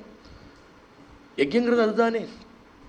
அவன் இந்திரியங்கள்லாம் இவ்வளோ கொடுத்துருக்கானா, அதெல்லாம் அவன் விஷயத்தில் திருப்பி விட்டாதானே அதுக்கு யஜ்யம்னு பேர். கண்ணால் அவனை பார்த்துன்னு இருக்கானோ, அதனால இந்த இடத்துல சொல்றது பாரப்பரம் பட்ட கிரீட்ட சுட்டம், இந்த தலை அவனுக்கு பெரிய பாரம் தானே அப்படிங்கிறது பாகவதம். ஒரு தடவை கூட சாதுக்களுக்கோ இல்லை பகவானுக்கோ அவன் நமஸ்கரிக்கல, அவன் சத்குருநாதரை நமஸ்கரிக்கலைன்னா இந்த தலை அவனுக்கு பெரிய பாரம் தானே அப்படிங்கிறது. பருகாயி தே தே நயனேனரானம், மயில் தொகையில் அழகான கண்கள்லாம் இருக்கும், இதுக்கும் அவன் கண்ணுக்கும் என்ன வித்தியாசம்? அலங்காரத்துக்கு இருக்கு அந்த கண்ணு, அதை போல இவனுக்கும் கண்ணு அலங்காரத்துக்கு தான் இருந்ததே தவிர லிங்கானி விஷ்ணோஹோ ந நிரீக்ஷதோ. ஒரு தடவை கூட பகவானை போய் அவன் சேவிக்கலையே, ஒரு தடவை கூட சாதுக்களை போய் சேவிக்கலையே. இதை கண்ணை வச்சுட்டு என்ன பண்ணிடுது? அலங்காரத்துக்கு ஒரு கண் இருந்தது, மயில் கண் வேஷ்டின்னு ஒன்று கட்டின்னு போவான். இந்த மயில் கண் வேஷ்டி கட்டின்னு போனால் எவனா ஒருத்தன் கண்ணை மூட்டி நடந்து போயிடுவானே, இந்த மயில் கண்ணை கட்டின்னு தானே போகிறேன், அது பார்த்துடும்னு யாரும் நடந்து போய்டுறது இல்லையே. அந்த மயில் கண் வேஷ்டிக்கானும் அலங்காரத்துக்கு ஒரு பிரயோஜனம் உண்டு, இந்த கண்ணுக்கு அந்த பிரயோஜனம் கூட இல்லைங்கிறது பாகம். அடுத்தது சொல்றது பாதவுன்று நாம் தௌ துரும ஜன்ம பாஜௌ க்ஷேத்ராணி நானும் பிரஜதே ஹரேர்யோ. கை ரெண்டு காலும் என்ன எப்படி இருக்கு? நான் மரத்துக்கு ரெண்டு களை நட்டு வச்சாப்புல இருக்கே, அது மாதிரி இருக்கு இவன் கையும் காலும். எவன் கைகள் கரதாடனம் பண்ணிட்டு பஜனை பண்ணலையோ, எவனுடைய கால்கள் க்ஷேத்திரங்களை நோக்கியும் சத்சங்கத்துக்கும் நடந்து போகலையோ, இது என்ன அப்படி விட்டான்? மரம் மாதிரி இருந்து நின்று இருக்கான் இவன், அவ்வளவுதான். இவன் ஏதோ மூச்சு விட்டுன்னு இருக்கான். அதனால தான் கோபாலகிருஷ்ண பாரதியார் சொன்னார், இது சோற்று துருத்தி அப்படின்னு விட்டார். நீ சாதம் போட்டால் மூச்சு விட்டுன்னு இருக்கும், புசு புசுன்னு மூச்சு விட்டுன்னு இருக்கும். அது இதை போய் நீ ரொம்ப பெருசாலாம் கொண்டாடாதே, இது ஓட்டை சடலம் தானே, இதுக்கு ஒரு பிரயோஜனம்னு ஒன்று உண்டானால் இது பக்தி பண்ணித்துன்னு இருக்கணும். இல்லைன்னா இது மூச்சு விட்டுன்னு இருந்த ஒரு சோற்று துருத்தினார். இங்கே சொல்றது நடமாடின்னு இருந்த பெணம் அப்படிங்கிறது, இது ஜீவஞ்சவோ அப்படிங்கிறது பாகவதம். அதனால எவனுக்கு பகவத் பக்தி பண்ணலையோ, எவனுக்கு அந்த ஜென்மாவை அப்படி வியர்த்தம் பண்றானோ, அவன் நடமாடின்றிருந்தும் நடமாடாதவன் தான், அவன் உயிர் வாழ்ந்தும் வாழாதவன் தான். அதனால என்னன்னா அவள்லாம் திரஸ்கரிக்கப்பட வேண்டியவா. ஆனால் எங்களுக்கோ பரமபாகியம் கிடைச்சதை நீங்க பாகவதம் சொல்லிட்டு இருக்கேன். அதனால நீங்க சொல்லுங்கோ. சுகர்கிட்ட பரீட்சித்து மேலே என்ன கேள்வி கேட்டால் சுகர் எப்படி ஆரம்பிச்சார்? உடனே இந்த இடத்துல அழகா சொல்ல ஆரம்பிக்கிறார் இந்த சூத பௌராணிகர். பரீட்சித்தை என்ன கேட்கிறான்னா, பகவானுடைய அற்புதமான லீலைகளை சொல்லுங்க, ரசமான லீலைகளை சொல்லுங்கன்னு எடுப்பில் கேட்டுவிட முடியாது. கேட்டுட்டாலும் கேட்கவும் முடியாது, கேட்டாலும் சொன்னாலும் கூட அது புரியவும் புரியாது. அற்புதமான லீலைகள்லாம் எல்லாருக்குமே புரியும். பகவான் சிருஷ்டி பண்ணினார், பகவான் இந்த லோகத்தை சிருஷ்டி பண்ணினார், சூரிய சந்திராவை சிருஷ்டி பண்ணினார், பஞ்சபூதங்களை சிருஷ்டி பண்ணினார், பஞ்சதன்மாத்திரைகளை உண்டு பண்ணினார், மகத்தத்துவம் அகம் தத்துவம்லாம் வந்தது அப்படிங்கிற சிருஷ்டியை இப்படி சொல்லிட்டு வரத்த வேணா பெரிய காரியங்களை பண்ணுறவர்னு கண்ணத்தில் போட்டுக்கிறதுக்கு எல்லாத்துக்குமே தெரியும். ரொம்ப பெரியவர் அப்படின்னு கை குவிக்கிறதுக்கு எல்லாருக்கும் தெரியும். கோபிகைகளை போல பிரேம பக்தியில உருகிறதுக்கும் தன்மனஸ்கா ததாலாபாக சத்விசேஷ்டா அப்படிங்கிற ரசமான பக்திங்கிறது, இந்த பக்தி கணிஞ்சு அந்த பக்தியாக ஆகணும். முதல்ல ஈஸ்வரன் ரொம்ப பெரியவன்னு தெரியணும் இல்லையா நமக்கு. அப்புறம் தான் அந்த ஈஸ்வரன் இடத்துல உறவு பாராட்டுறது அப்படிங்கிற ரசபாவம் அப்புறம் தான் ஏற்படுறது. அங்க முதல்ல சாதன ரூபமாக இருக்கிற பக்திக்கு எது முக்கியம்னா மகாத்மிய ஜானம். ஈஸ்வரன் ரொம்ப பெரியவன், அவன் தான் சர்வநியாமகன், அவன் தான் சர்வேஸ்வரன், அவன் தான் சர்வகர்த்தா அப்படிங்கிற மகாத்மிய ஜானம் தான் ரொம்ப முக்கியமாக இருக்கு. அந்த மகாத்மிய ஜானம் தான் கணிஞ்சு அப்புறம் சாத்திய பக்தியா, அப்புறம் அந்த பெரிய அகண்ட வஸ்து கிட்டக்க உறவு பாராட்ட தோன்றது. அப்புறம் எங்கனையோ அன்னை மீர்கள் என்னை முனிவது நீர் நங்கள் கோல திருக்குறுங்குடி நம்பியை நான் கண்டபின் சங்கினோடும் நேமியோடும் தாமரை கண்களோடும் செங்கனிவாய் ஒன்றினோடும் அப்படின்னு அந்த அகண்ட வஸ்து கிட்டக்க உறவு பாராட்டுறா இல்லையா இவாள். அப்புறம் நாயக்கியாக உறவு பாராட்டுறா, தாசனா உறவு பாராட்டுறா, சகாவா உறவு பாராட்டுறா. அர்ஜுனன் ஹே பார்த்த ஹே அர்ஜுனா சகே அப்படின்னு என்னை கொண்டாடினானே, என்னை விட்டுட்டு கிளம்பிட்டானே, சஞ்சல்பித்தானி சையாசனாடன விகத்தன போஜனாதிஷு அப்படின்னு கலரணுமானால், அந்த பிரேம பிடிபடணுமானால் முதல்ல ஈஸ்வரன்கிற மகாத்மிய ஞானம் இருக்கணும். எடுத்தெடுப்பில் அந்த கேள்வி கேட்டுவிட முடியாது, அதை சொன்னாலும் புரியாது. அதனால தான் ராசத்தை பின்னாடி கொண்டு வச்சிருக்கா. இத்தனை விஷயத்தை சொல்லி பரீட்சித்தை பரிபக்குவப்படுத்தி அதுக்கப்புறம் தான் ராசம். ஏன்னா எடுத்தெடுப்பில் இது புரிஞ்சு விடாது இல்லையா. அதனால தான் தசமஸ்த விசுத்தியர்த்தம் நவானாமிவ லக்ஷணம். நவமஸ்கந்த பர்யந்த நீ கேட்குற கதை எதுக்கு? நான் தசமஸ்கந்தத்தை கேட்கறதுக்கு நம்மளை பாகவதம் ப்ரிப்பேர் பண்ணுறது. ஏன்னா சிருஷ்டியை சொன்னால் கூட புரிஞ்சுடும், ராசம் புரியாது. அது புரியுமா? எல்லாரும் காமம்னு நினச்சிப்பேன். Any Tom Dick and Harry will understand, will take it for காமம். அது என்ன காமமா? அதை சொல்கிறதுக்கு வேறு நாவலே இருக்குது. இது அது எதுக்கு பாகவதம் படிக்கணும் இல்லையா? அதுக்கு இதை அதை இங்கே சொல்கிறதுக்கு வரல பாகவதம். இது அதேதோ பிரம்ம வித்தியை சொல்ல வந்திருக்கு. அதேதோ ஒரு பெரிய விஷயத்தை ரசமாக சொல்கிறது நமக்கு அப்படிங்கிற அந்த பிரேம குரு கிருபையால் தான் புரியும். அதுக்கு நம்மளை தயார் பண்ணுறது பாகவதம். திருப்பி அதனால தான் முகுரஹோ ரசிகா திருப்பி கேட்டுண்டே நம்ம சாமர்த்தியத்தில் புரிஞ்சுவிடாது. ஏன்னா சான்ஸ்கிரிட் தெரிஞ்சால் நமக்கு பாகவதம் புரியணும். ஏன் புரியலை? சான்ஸ்கிரிட் தெரிகிற வாழ்க்கெல்லாம் பாகவதம் புரிஞ்சு கொடுத்தா என்ன? சான்ஸ்கிரிட் தெரிஞ்ச வாழ்க்கெல்லாம் ரசம் புரிஞ்சு கொடுத்தா என்ன? உடனே எல்லாரும் கண்ணை செலவிட்டுன்னு அழறாளா, அப்படி மெயின் செலுத்து விடுறதா? என்ன கிராமட்டிக்கலாக எல்லாம் சரியாக இருக்கான்னு பார்ப்பா. ஒகாபுலரியை வச்சுட்டா இந்த வேர்டு எனக்கு தெரியுமே அதுக்கு இதானே அர்த்தம்னு அர்த்தத்தை பார்த்துன்னு உட்காந்துருப்பா. அனுபவம்லாம் பிடிபடாது. குரு கிருபை இருந்தால் தான் வரும். குதர்க்க வேணா பேசுவா, கிரிட்டிக்கல் அனாலிசிஸ்லாம் வேணா பண்ணுவா. பாவம் கத்துன்றதுக்கு பிரயோஜனம் வேண்டாமா? ஒரு PhD பண்ணியிருக்கானே இதுக்கு தானே. யூனிவர்சிட்டிஸில் பெரிய மகான்களாக உட்காந்து PhD கொடுக்குறார். பெரிய சாஸ்திரங்கள்லாம் கற்றுண்டு தான் வரான். வேதாந்த சாஸ்திரம் கற்றுண்டு வரத்தையே லோகம் வியர்த்தம்னு தோணி போய்டுறதா என்ன? அந்த ஃபோட்டோ தான் பெருசாக மாட்டிக்கிறான். எதுக்கு? வேதாந்த சாஸ்திரம் கற்றுண்டு அதில் MA வாங்கின ஃபோட்டோ அதில் பெருசாக மாட்டி வச்சு மகோபாத்தியாய அப்படின்னு. கடைசியில் என்ன ஜெகத்மித்யா பிரம்ம சத்தியான்னு கற்றுண்டதுக்கு பரம பிரயோஜனம் செவுத்துல தொங்கிறது இல்லையா? அனுபவங்கிறது வேற. அனுபவங்கிறது கருணையால் வந்தால் தான் உண்டு. கத்துன்றதுனால பதங்களை தெரிஞ்சுன்றதுனால அனுபவம் வந்துடாது. உள்ள போகணும். அது அது பெரிய கருணையால் வர வேண்டிய விஷயம். அதனால எடுத்த எடுப்பிலேயே சிருஷ்டியை தான் கேட்குறான். அவனுமே ராஜா தானே. அத்புதங்களில் முதல்ல கேட்குறான். எப்படி சிருஷ்டி பண்ணுறார், எப்படி பகவானுடைய அத்புத சமத்காரமான லீலைகள், அதில் தான் சமத்காரம் பார்க்குறோம். சிருஷ்டி எப்படி இருக்குது? தினமும் நம்ம படுத்துக்கிறதே ஆழ்ந்து தூக்கத்துக்குள்ளே போயிடுறோம். அப்புறம் முழிச்சுண்டா தான் லோகம் தெரியறது. ஆனால் லோகம் எல்லாம் ஏதாவது தாறுமாறாக போயிடுறதா என்ன? நம்ம தூக்கத்தில் ஆழ்ந்த தூக்கத்துக்கு போய் எழுந்துட்டதுக்கப்புறம் நம்ம பார்க்குற லோகம் எப்படி இருக்குன்னா சரியாக in relation with what we think and what we perceive. நான் எப்படி எல்லாத்தையும் முன்னாடி தெரிஞ்சுருந்தேனோ அதே மாதிரி தான் உலகம் என்றைக்குமே காட்சி கொடுக்கறது. அந்த உலகம் மனோமயமாக தான் இருக்குங்கிறதுக்கு எது பிரமாணம்னா, ஆழ்ந்த தூக்கத்தில் உலகம் தெரியலை, ஆனால் ஆழ்ந்த தூக்கத்தில் உலகம் இல்லாமே இல்லை. அது என்னன்னா சூக்ஷ்மமாக உள்ள எல்லா பாவமயமான பிரபஞ்சமாக அது உள்ள ஒடுங்கி இருந்தது. அந்த பாவமயமான பிரபஞ்சம்தான் தூக்கத்திலேருந்து எழுந்துக்கிறதே ஸ்தூல பிரபஞ்சமாக வெளியில் காட்சி கிடைக்கிறது. ஏன் அப்படின்னு விட்டா எல்லாத்தையும் நீ சரியாக தெரிஞ்சுக்கிறிய. காக்காவை இன்னும் ஏன் காக்கா வெள்ளையா, ஏன் கருப்பாக இருக்குது, வெள்ளையானா இருக்கணும்னு யாரும் கேள்வி கேட்கறது இல்லை. எழுந்துட்டதுக்கப்புறம் மறந்து ஒன்றும் போயிடலை, எல்லாம் அப்படியே தான் இருக்குது. அது அப்படியே கப்சிப்னு எல்லாம் பாவமயமாக அந்த பிரபஞ்சம் ஈஸ்வரன் இடத்துல ஒடுங்கி இருந்தது. அது ஸ்தூல பிரபஞ்சமாக எழுந்துக்கிறதே விரியறது. அப்புறம் என்ன, நான் எல்லாத்தையும் இந்த தாட்டும் அதுக்கும் ஒரு சிங்க் இருக்கிறத நம்ம பார்க்குறோம் இல்லையா? நம்ம நினைக்கிறது தான் அங்கே அப்படி இருக்குது. எப்படி பாவிக்கிறோமோ அப்படி தான் அந்த பிரபஞ்சம் இருக்குது. அதுலேயே இதுலேயே ஒரு சிங்க் மாறலையே. அப்போ இதுவே ஒரு சிருஷ்டி தானே. இதுவே ஒரு சிருஷ்டி, ஒரு மினி சிருஷ்டி ஸ்திதி பிரளயம் தினப்படி நடந்துட்டு இருக்கா பாவா விஷயத்தில். அதனால் அந்த மனோமயமாக தான் அந்த பிரபஞ்சம் இருக்குது. மனசு தான் அந்த பிரபஞ்சத்தை காண்பிக்கிறதுங்கிறது நன்னாவே தெரியறது. ஏன் அப்படின்னுட்டா பிரபஞ்சம் நமக்கு ஒரு மாதிரி இருக்குது, இன்னொருத்தருக்கு ஒரு மாதிரி இருக்குது. ஒருத்தர் சொல்கிறார் எனக்கு இந்த உலகமே பிடிக்கல. என்ன சார் சொல்கிறேன், எனக்கு எவ்வளோ உற்சாகமாக இருக்குது, குதூகலமாக இருக்குது அப்படிங்கிறார் இவர். அப்போ இதுலேருந்தே தெரிஞ்சுக்கோ, ஒரு மனசுங்கிற ஒரு மாயை தான் இந்த பிரபஞ்சத்தை படம் பிடிச்சு காண்பிக்கிறது. அவாவா வாசனைகளுக்கு தக்கதான் அவாவா இந்த உலகத்தை பர்சீவ் பண்ணுறா. மகான்களுக்கு உலகமே தெரியலையே, பிரம்மந்தானே தெரியுது. கிம்பஜனீயம் கிமபஜனீயம் சர்வத்ர சதா ஹம்சத்யானம் அப்படிங்கிறதையே அந்த மனசு எத்தனை சூக்ஷ்மமாக ஆயிண்டே வருதோ அத்தனைக்கு எத்தனை இந்த உலகத்துடைய கான்கிரீட் மாய பெயிண்டே இருக்கு.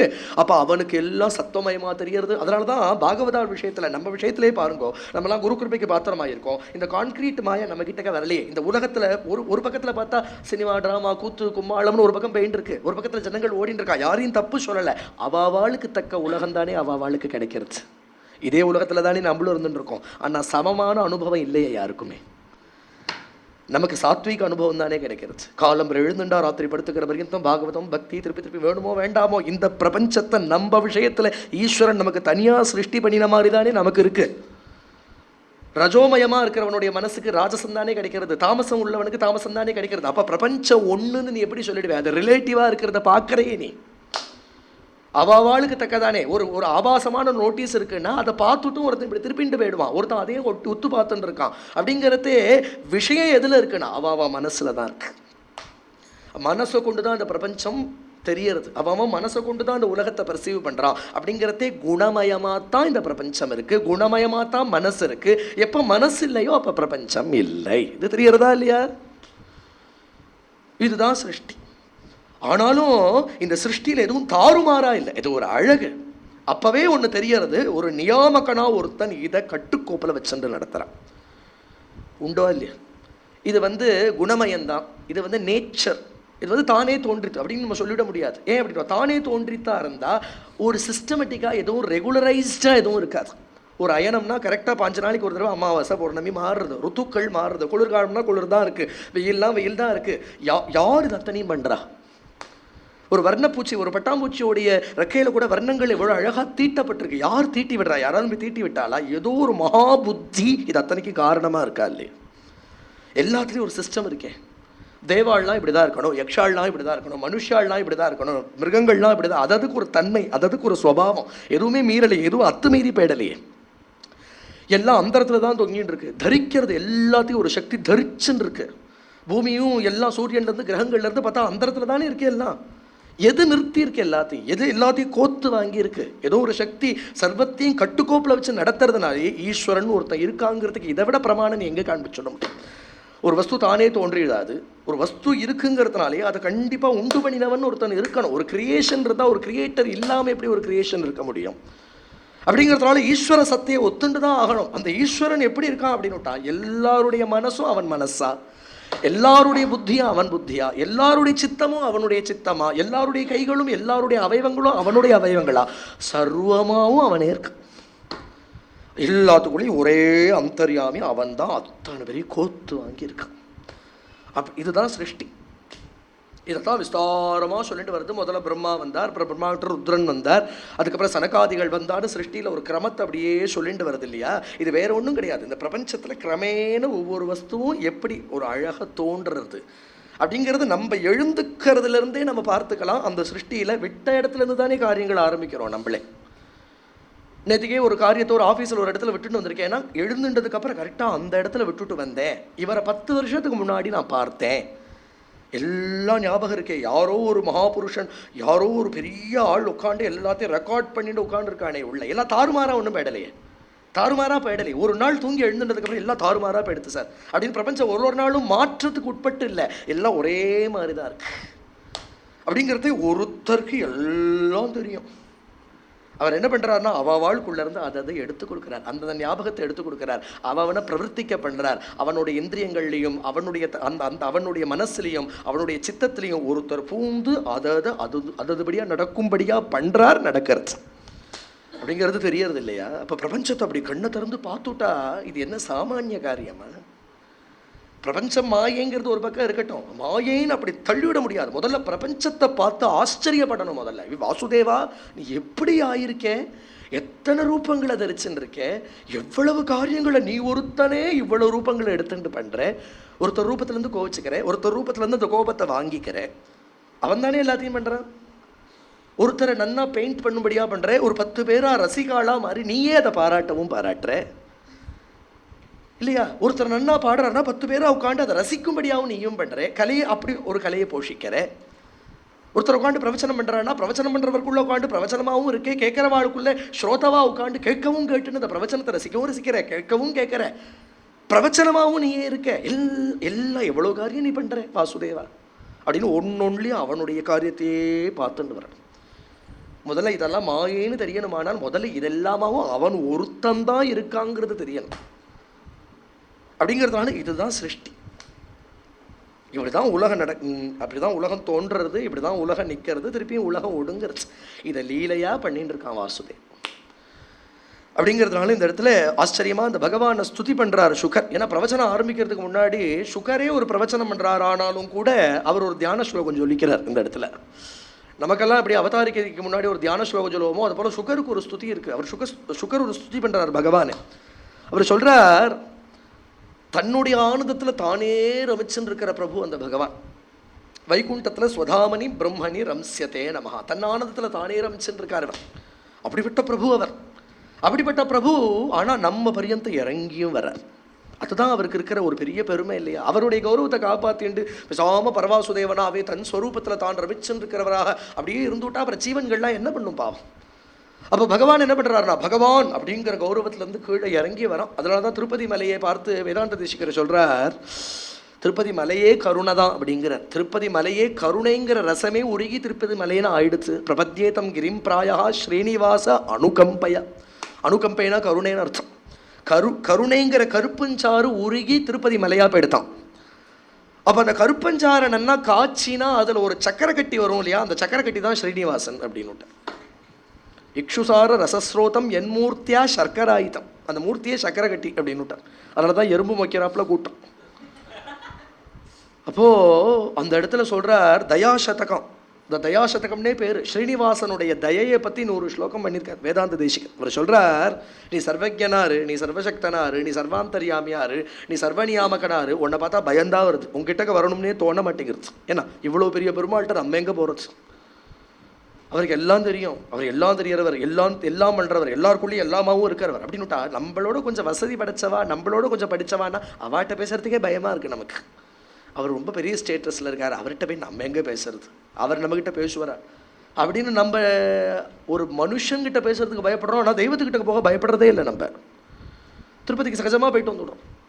பரமபுருஷன் நின்றுருக்காரு, பரவாசுதேவன் நின்றுருக்காரு, அவருக்கு எல்லாம் தெரியுமே. அதெல்லாம் நமக்கு தோன்றதில்லை. நம்ம போனால் அனுகிரகம் பண்ணுவர், கண்ணை மூடிட்டு அனுகிரகம் பண்ணுவர் அப்படின்னு தானே போய் நிற்கிறோம். அது வேதாந்த தேசிகர் சொல்கிறார், உன்னோட இவ்வளவு கல்யாண குணங்களும் பொழைக்கிறது ஒரு குணத்தால். நீ சர்வஜனா, சர்வசக்தனா, சர்வாந்தரியாமியா, சர்வநியாமகனா, என்ன வேணாலும் இருந்துட்டு போ. இதால் எனக்கு ஒரு பிரயோஜனமும் கிடையாது. நான் அல்பம், நீ மகத்து. நான் அல்பஜன், நீ சர்வஜன். உனக்கே எனக்கு வாசியாக சொல்ல முடியும். ஆனால் எம்பரியந்த நீ இறங்கி வரேன்னா அதுக்கு ஒன்று தானே காரணம், கருணை. அந்த கருணைங்கிற தயைங்கிற ஒரு குணத்தால் தான் இத்தனை குணமும் என் விஷயத்தில் பிரயோஜனம் உள்ளதாரது. அதனால் இந்த தயையால் தான் அந்த கல்யாண குணங்கள் பொழைக்கிறது அப்படின்னு எழுதினார். அதனால் ஒருத்தரும் ஒவ்வொரு சாதனம் பண்ணுறா இவன் அடையிறதுக்கு. ஒரு சில பேர்லாம் என்ன பண்ணுறோம் அப்படின்னுட்டோ கீர்த்தனம், எத்ஸ்மரணம், எத்வந்தனம், எதர்கணம், லோகஸ்ய சத்யோ விதுனோதி கல்மஷம் தஸ்மை சுபத்ரஸ்ரவசே நமோ நமஹ. ஒரு சில பேர் பக்தியை யோகமாக பண்ணுறவா உண்டு. அவளும் என்ன பண்ணுறான்னா கீர்த்தனம் தான் பண்ணுவா, சிரவணம் பண்ணுவா, ஸ்மரணம் பண்ணுவா. ஆனால் பக்தி யோகமாக நம்ம பண்ணினோமானால் அதுக்கு சரணாகதிங்கிறது முக்கியமான சாமகிரி, பூர்ண சரணாகதி. அவனை தவிர அந்நியதா தெரியும். அவனிடத்துல அவன் கையில் நான் ஒரு யந்திரம், என்னை இயக்கிற யந்திரி அவன் அப்படிங்கிற பூர்ண பரிபாகத்தோட பக்தியை யோகமாக பண்ணுறவா அப்படி அடைஞ்சு விட்றா பகவான். அதனாலேயே அவளுடைய கல்மஷங்கள்லாம் போயிடுறது, அவளோட பாப்பங்கள்லாம் பொசுங்கிறது. அவனை திருப்பி திருப்பி கீர்த்தனமும் சிரவணமும் ஸ்மரணமும் கீர்த்தனமும் பண்ணுறான். ஒரு சில பேர் கர்மயோகம் பண்ணுறா. தபஸ்வினோ தானபரா யசஸ்வினோ மனஸ்வினோ மந்திரவித சுமங்களா க்ஷேமம் ந விந்தந்தி வினா எதர்ப்பணம் தஸ்மே சுபத்ரஸ்ரவசே நமோ நமஹ. ஒரு சில பேர் என்ன பண்ணுறானா, தபசு பண்ணுறா, தானம் பண்ணுறா, இல்லை என்ன கர்மாக்களை பண்ணினாலும் அதை அவனுக்கு சமர்ப்பணம் பண்ணுறா. அதனால் சித்தசுத்தியை அடையிறா. கர்மயோகத்தால் சித்தசுத்தி, தத்வாரா பக்தி ஞான வைராக்கியம், தத்வாரா மோட்சத்தை அடைஞ்சுடுவான். ஒரு சில ஞானிகள் என்ன பண்ணுறான்னா எண்ணங்களே எழும்பாதபடி எண்ணங்களை அடக்கிறான்.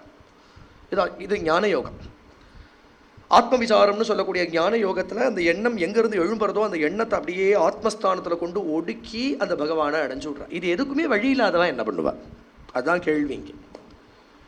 கர்மயோகம் பண்ணுறவா கர்மயோகம் பண்ணுறா, பக்தி யோகம் பண்ணுறவா பக்தி யோகம் பண்ணுறா, ராஜயோகம் பண்ணுறவா ராஜயோகத்தால் யம நியம ஆசனம் அப்படின்னு அப்படியே அந்த பிராணனை அடக்கிறதும் மனசை அடக்கி ஆசனங்கள்லாம் போட்டு அப்படியே இந்திரியங்களை உள்ள ஒடுக்கி இப்படி ராஜயோகத்தால் அடையிறான். இதுக்கெல்லாம் வழி இல்லாதவன் என்ன பண்ணுவான், இப்படி தான் கலியுகம் இருக்க போகிறது.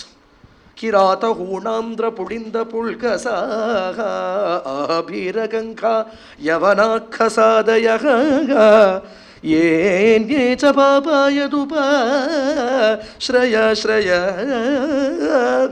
சுத்யந்தி தஸ்மை பிரப விஷ்ணவே நமக. கிராத ஹூணாந்திர புளிந்த புல்கசா, மகாபாபம் பண்ணி எங்கேயோ மனுஷர்களாக பிறந்தும் கூட மனுஷ துல்லியமாக கூட மதிக்க முடியாது அப்படி பிறந்திருக்காளாம்.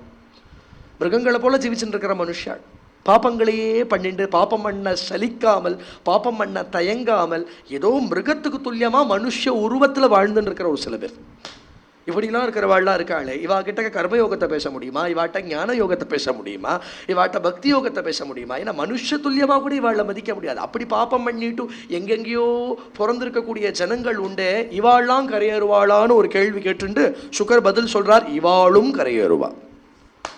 ஏன்னா லங்கைக்கு ஒரு ஆஞ்சநேயர் போயிடலையா, ராட்சசால் தானே, அவர் போயிடலையா? ஓரோராத்து வாசல்லையும் சீதாராம்னு எழுதிட்டு வந்துட்டார். உனக்கு வேணுமோ வேண்டாமோ நாம பிரச்சாரம் பண்ணத்தான் பண்ணுவேன்.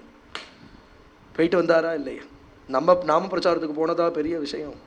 ஆஞ்சநேயர் போயிட்டு வராரு, நாம பிரச்சாரத்துக்கு எப்படி போயிட்டு வந்தார்? ராட்சசால் ஊருக்கு, எந்த ஊருக்கு போனால் தலை வாங்கிடுவாளோ, எந்த ஊருக்கு போனால் அக்னியை வச்சு கொளுத்துவாளோ அந்த ஊரில் போய் ராமநாம பிரச்சாரம் பண்ணிட்டு வந்தாரே அவர். அதனால என்னன்னா சாதுக்கள் அங்கேயும் போவாங்கிறத காண்பிச்சாரா இல்லையா? அதனால என்ன, நீ பாப்பியா தான் இரேன், உன்னை உத்தாரணம் பண்ணணுங்கிற சங்கல்பம் எப்போ பகவானுக்கு வந்துடுத்தோ அப்போ கோதண்டபாணியாக இருக்கிற பகவான் போதேந்திர சுவாமிகள் சொல்கிறார், ராமன் கையில் ஒரு தீட்சை கட்டின்னு கங்கணம் கட்டின்னு உட்காந்துருக்கானாம். என்னன்னா, எப்படியான எல்லார் வாயிலையும் ராமநாமத்தை வரவழைச்சு கரையேற்றி விடுறது. யதா கதஞ்சித் ஸ்திதிரக்ஷணாய சுதீட்சிதஸ்ய.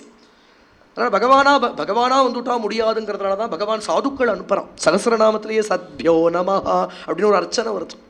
சத்யோனா என்ன அர்த்தம்னா, அத்தனை சாதுக்களும் சமஷ்டியாக சேர்ந்து பகவானுடையவே ஸ்வரூபம். பகவான் கலியுகத்தில் நேர அவதாரம் கிடையாது, எல்லா சமஷ்டியாக எல்லா சாதுக்கள் ரூபத்திலையும் பகவான் தான் இருக்கான். அப்படிங்கிறதுனால தான் அத்தனை சாதுக்களும் சேர்த்து ஒரு அவதாரம்னு தான் சொல்லணும். அதனாலே பகவான் கோதண்டத்தை வச்சுண்டு வந்து சாதிக்க முடியாத விஷயத்தை சாதுக்கள் நாமசூத்திரத்தை வச்சுன்னு சாதிச்சுடுவா, ஒரு ஜால்ராவை வச்சுன்னு சாதிச்சுடுவாளாம். அதனால கோதண்டதாரியாக வந்தால் கூட நிகிரகம் உண்டு. சாதுக்கள் சரித்திரத்தில் நிகிரகமே கிடையாது, அனுகிரகமே தான். அதனால தான் இந்த ஜனங்கள் வாழற பிரதேசங்கள் பர்யந்தம் சாதுக்கள் போய் சாதுக்கள் எப்படியோ வாக்காதில் பகவன் நாமத்தை போட்டு. அதனால தான் தியாகராஜ சுவாமிகள் சொன்னார், சாதுக்கள் நாமத்தை கீர்த்தனம் பண்ணிட்டு வரலடா, நாமத்தை வருஷிச்சுட்டு வரா அப்படின்னு எழுதினார். மருதானல்லூர் சத்குரு சுவாமிகளை பற்றி ஒரு கீர்த்தனம், அதில் ஸ்ரீ ஸ்ரீ அண்ணா பரனூர் மகாத்மா ஸ்ரீ ஸ்ரீ அண்ணா சொல்கிறார், அவர் உஞ்சவர்த்தி பண்ணிட்டு வராருன்னு நினைக்காத, உஞ்சவர்த்தி பண்ணிட்டு வர வியாஜத்தில் இப்படியே ஒரு பார்வை பார்த்துட்டு வரா, அதனால் உலகத்துக்கு வர ஆபத்தை காப்பாற்றின்னு இருக்கா அப்படின்னு எழுதுறார். நான் சும்மாவான்னு தியாகராஜரே இந்த விஷயத்தை சொல்றார். ஹரிகுண மணிமய சரமுಳುಗಳమున శోభిల్లు భక్త కోటులిలలో తెలివితో చెలుమితో గరుణగల్గు జగమెల్లను సుధా దృష్టిచే బ్రోచువరెందరో மகானுபாவுலு. ஹரிகுணம் மணிமய சரமுழு கணமுள்ள சாதுக்கள்லாம் எப்படி வரா அப்படின்னுட்டா, ஹரிகுணம் அப்படிங்கிற அழகான மணிமயமான ஹாரத்தை போட்டுட்டு வராளாம். வேற ஹாரம் என்ன, கழுத்தில் துளசி மாலை தான் போட்டுட்டு இருப்பா. அவள் கழுத்தில் எது சோபிக்கிறது, அவள் கண்டத்தில் எது சோபிக்கிறதுனா ஹரிகுண மணிமயங்கிறார். ஏன்னா எப்பவும் பாடிண்டே இருக்கா இல்லையா, அதனால் அது ஒரு ஹாரம்ங்கிறார். இந்த கண்டத்துக்கு அதுதான் ஹாரம். ஏன்னா இந்த கண்டத்துலேருந்து அந்த துவனி என்ன பண்ணுறதுனா ஹரிகுணத்தையே தானே பாடிட்டு இருக்கு. அதனால ஹரிகுண மணிமய சரமுழு களமுன சோபில்லு, இந்த இதுதான் சோபிக்கிறது அவ கண்டத்தில். அவள் என்ன பண்ணுறான்னா ஜெகமெல்லனும் சுதா திருஷ்டி சே புரோச்சுவா.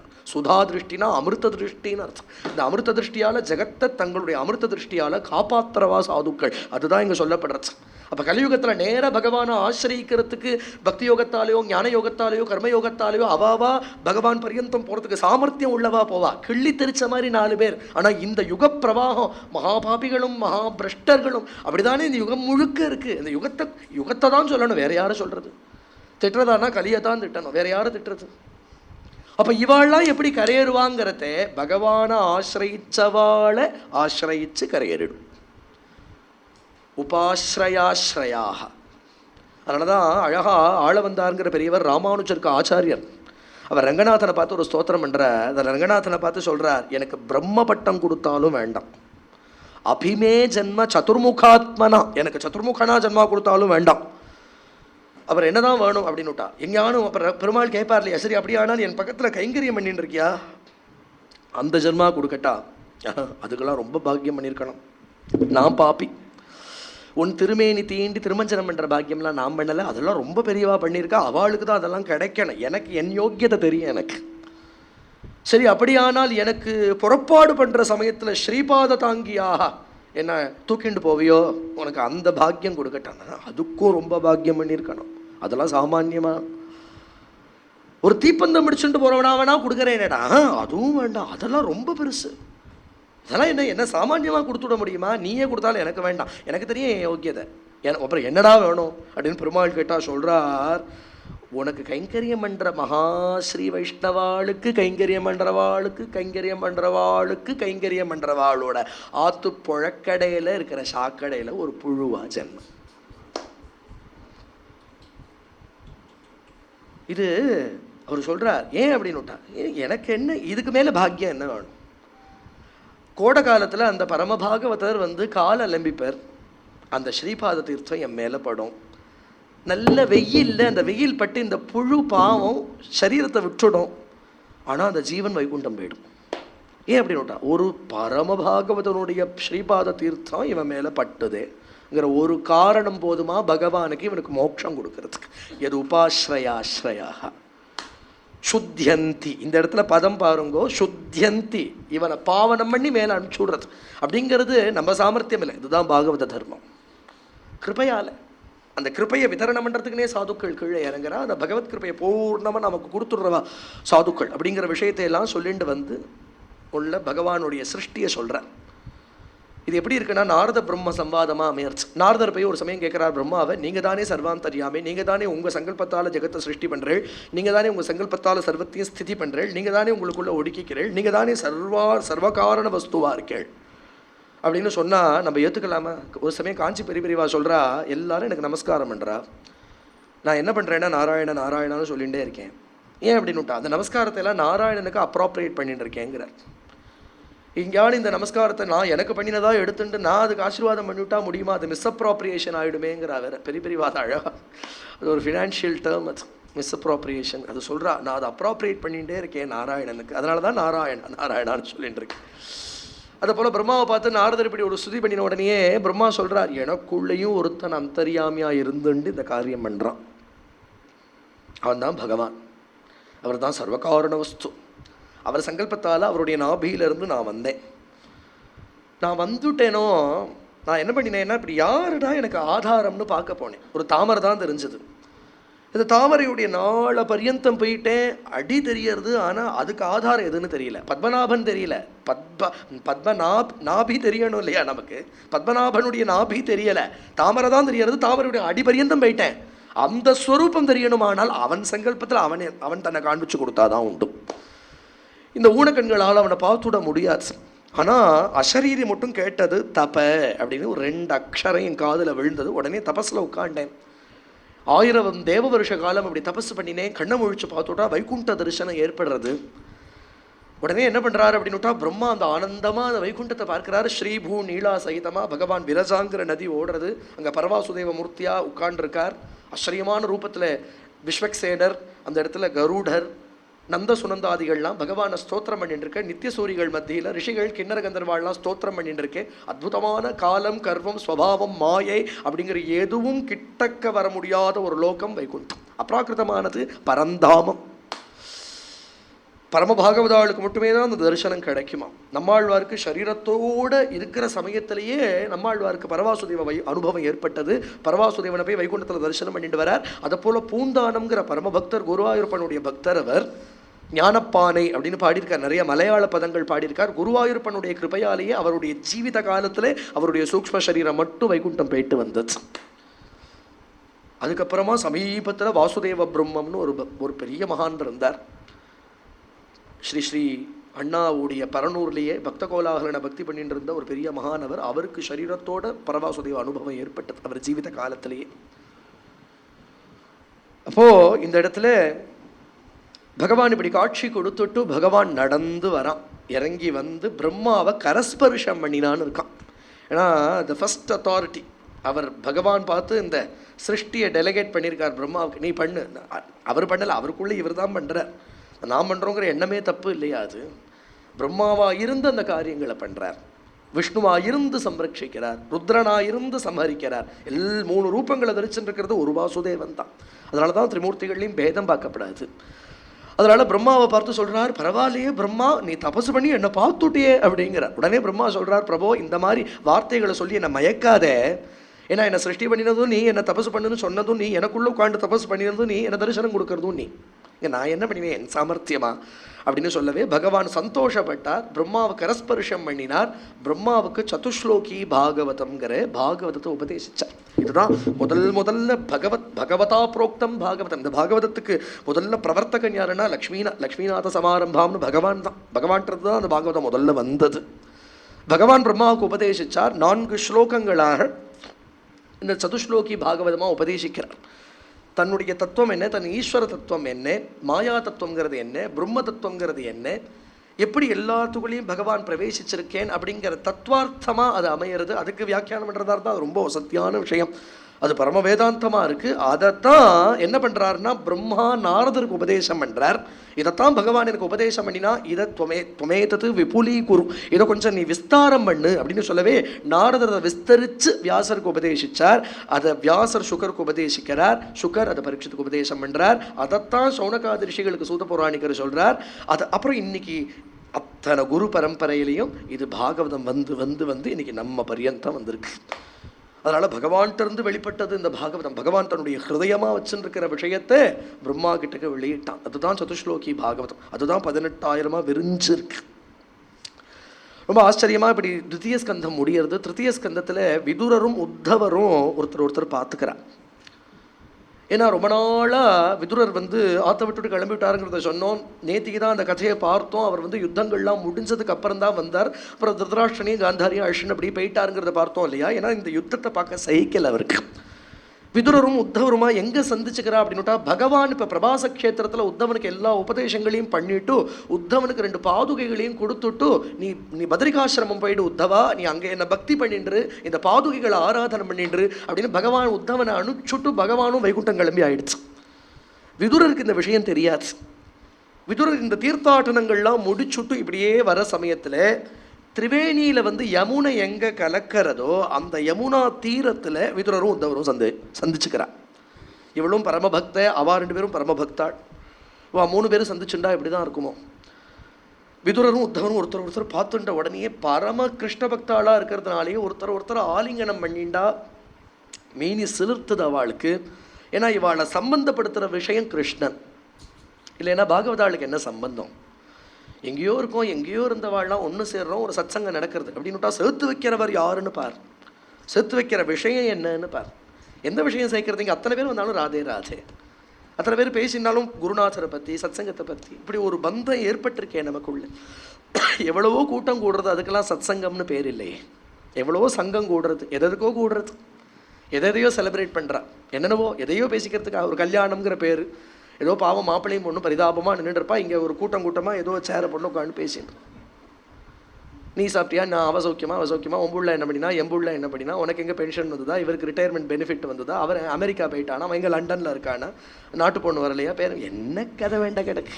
கடைசியில் முடிச்சுட்டு 1 ரூபா சாப்பிட்டு என்ன அப்படின்ட்டு வந்துடுவான். இதுக்கெல்லாம் இந்த கூட்டத்துக்கெல்லாம் சத்சங்கம்னா பேர். சத்சங்கம் எப்படி இருக்கும்? இதுக்கு போர்டெல்லாம் மாட்ட வேண்டாம். சத்சங்கத்துக்கு போர்டே மாட்டேன். சத்சங்கம் நடக்கிறதுன்னு யாரையும் கூப்பிட வேண்டாம். வரணும்னு இருக்கிறவா வருவா. உத்தவனும் விதுரரும் பிளான் பண்ணிட்டாளான்னு, இன்னைக்கு மீட் பண்ணிக்கணும்னு பிளான் பண்ணிட்டாளான்னு 2 பேரும் எதிர்ச்சியாக சந்திச்சுக்கிறானா. கிருஷ்ண கிருப்பை சேர்த்து வைக்கிறது. அப்படி ஒரு சத்சங்கம் நடக்கணும் அப்படிங்கிறது ஈஸ்வர கிருப்பை. ஒருத்தர் அப்படி ஆலிங்கனம் பண்ணிண்டா பகவத் பிரஜானாம்ங்கிறது, பகவானோட பிரஜைகள் இவா 2 பேருமே. விசாரணை நடக்கிறது. விசாரணைனா விதுரர் விசாரிக்கிறார், உத்தவரே அந்த வசுதேவர் சௌக்கியமா, அந்த தேவகி சௌக்கியமா, அந்த ஜாம்பவதி சௌக்கியமா, அந்த சாம்பன் சௌக்கியமா, கிருஷ்ண பரிவாரத்தில் எல்லாரையும் விசாரிச்சா. பிரத்யும்னன் சௌக்கியமா, அனிருத்தன் சௌக்கியமா, துவாரகா பரிவாரங்கள்லாம் பலராம சுவாமி சௌக்கியமா, ரேவதி சௌக்கியமா, தேவகி அம்மா சௌக்கியமா, ரோஹிணி சௌக்கியமா, எல்லாரையும் விசாரிச்சுன்னு வரார். ஏன்னா கிருஷ்ணன் சௌக்கியமா நேரம் கேட்கப்படாதோ, பயமா இருக்கு. பகவான் இருக்கானா, அவதாரத்தை முடிச்சுட்டு கிளம்பிட்டானா, எங்கேயானு கிளம்பிட்டான்னு உடனே சொல்லிடுவானோங்கிற பயம். அதனால இத்தனை பேரையும் விசாரிச்சுன்னு வந்துட்டு நம்ம பிராணபதி சௌக்கியமா, நம்ம தெய்வம் சௌக்கியமா, அவன் எப்படி இருக்கு அப்படிங்கிறத விசாரிச்சார். கிருஷ்ணன்னு ஒரு பதம் காதல விழுந்த உடனே உத்தவன் பாவ சமாதிக்கு போயிட்டான். அவனால் அடுத்த வார்த்தை பேச முடியல. உத்தம பக்தாள் அப்படிதானே இருப்பான். ரொம்ப தன்னை சுதாரிச்சுண்டு சனகைஹி பகவன் லோகாத்து நிர்லோகம் புனராகதா, பேசவே முடியல. கத்கதம் கொடுத்து அவனுக்கு வெறுத்து விடுறது, புலகாங்கிதம் ஏற்படுறது, ஒரு பாவசமாதிக்கு போயிடுறான். அவனால் ஒரு வார்த்தை பேச முடியல. ரொம்ப தன்னை சுதாரிச்சுண்டு உத்தவன் பேச ஆரம்பிச்சான். உத்தவன் சொல்றான், கிருஷ்ணத்யுமணி நிம்லோச்சே கீர்ணேஷு அஜகரே நகே கிம்னுன குஷலம் ப்ரூயாம் கதஸ்ரீஷு கிரகேஷ்வகு. கிருஷ்ணன் அப்படிங்கிற அந்த மணி இருக்கே, அந்த இந்திரநீலமணி கிளம்பி விடுச்சு. அந்த இந்திரநீலமணி கிளம்பி விடுத்து, அதனாலேயே கலிங்கிற கால சர்ப்பம் இந்த உலகத்தை முழுங்கின்னு இருக்கு. ஒரு நல்ல மலைப்பாம்பு வாயில ஒரு நல்ல தவளை மாட்டின்னு கொடுத்தானாலும் கூட அது பாம்பு வாய்க்குள்ள பயின்றிருக்கோங்கிற பிரஜையே இல்லாமல் நாக்க துருத்திண்டு ஒரு பூச்சியை தேடின்னு இருக்கும். அது மாதிரி தானே இருக்கு. இப்ப கலி ஒருத்தனையும் முழுங்கின்னு இருக்கு. எந்த நாளில் எவனுக்கு எந்த ஆபத்து வரும்னு தெரியாது, எந்த உட்பாதம் வரும்னு தெரியாது, எந்த ஹானி வரும்னு தெரியாது, என்ன கஷ்மல சிந்தனை வரும்னு தெரியாது, இதுக்கு அடுத்து என்ன நீச்ச ஜென்மா வரும்னு தெரியாது. ஆனால் ஒருத்தர் பார்த்து நீங்கள் சௌக்கியமான விசாரிக்கிறாளே, எப்படி விசாரிச்சுக்கிறா, என்ன குஷல பிரச்சனை வேண்ட கிடக்கு. ஏன்னா யாரை பார்த்து என்ன சௌக்கியம்? கிருஷ்ணன் கிளம்பினதுக்கப்புறம் என்ன ஓய் சௌக்கியம், என்ன சௌக்கியம்?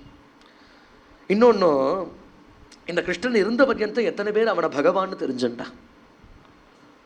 அப்பேற்பட்ட ஒரு அவதார புருஷன் இறங்கி இருந்தா. ஆனாலும் கூட பகவானே சொல்றான் அந்த விஷயத்தை கீதையில, மானுஷீம் தனுமாஸ்ருதம், நான் ஒரு மனுஷ ரூபத்தை எடுத்துட்டு வந்துட்டேன், இவாளுக்கெல்லாம் என்ன இழப்பம் பாரு என்கிட்ட. துரியோதனை இல்லைன்னா ஆளை விட்டு அனுப்புவானா? தூது வந்திருக்கான் பகவான், பிடிடா கிருஷ்ணனேங்கிறான். யாரை நீ பிடிப்ப? அதுக்குன்னு ஒரு விஸ்வரூபம் காண்பிக்கிறாப்புல ஆச்சு கடைசியில். டே நான் பகவான்டா அப்படின்னு ஒரு மனுஷ ரூபத்தை எடுத்துன்னு வந்துட்டா, காக்கா பக்கத்துல கருடன் வந்து உட்காந்து கொடுத்தனா அது நம்மள மாதிரின்னு நினைக்குமா? அதை அடுத்த நிமிஷம் இது பறக்கிற ஒசரத்துக்கு இது பறக்குமா என்ன? அதனால இந்த இடத்துல உத்தவ சுவாமி சொல்றார், இந்த யாதவாள்லாம் கிருஷ்ணனை என்ன நினைச்சுண்டா அப்படின்னுட்டா, ஒரு பெரிய சமுத்திரத்துல மீன்கள்லாம் என்ன பண்ணும்னா, பெரிய கப்பலை தன்ன மாதிரி ஒரு மீன் நினைச்சுக்குமா. அது இது எத்தனை பேரை கரையேற்றி விடும்னு இந்த மீனுக்கு தெரியாது. நம்மள மாதிரி ஒன்று போல இருக்கும், கொஞ்சம் பெருசாக இருக்குது அப்படின்னு நினச்சிக்குமா. அதை மாதிரி யாதவன்லாம் நினச்சிருந்தாளாம், நம்மள மாதிரி ஒரு யாதவன் என்ன கொஞ்சம் பராக்கிரமசாலி அப்படின்னு நினச்சிருந்தாளாம். அவ்வளோதானே தெரிஞ்சுண்டா. உத்தவரே, விதுரரே, அவனை யார் தெரிஞ்சுண்டா? அவன் தயாளுன்னு யாருக்கு தெரியும்? ஒரு விஷப்பால் கொடுக்க வந்தவளுக்கு கூட மோட்சம் கொடுக்கக்கூடிய பகவான் அவனுடைய கிருபையை யார் தெரிஞ்சுண்டா? அஹோபகீயம் ஸ்தனகால கூட்டம் ஜிகாம்சயா பாயதப்யசாத்வி. மோட்சங்கிறது எவனுக்கு சொந்த சொத்தோ அவனால தானே மோட்சம் கொடுக்க முடியும்.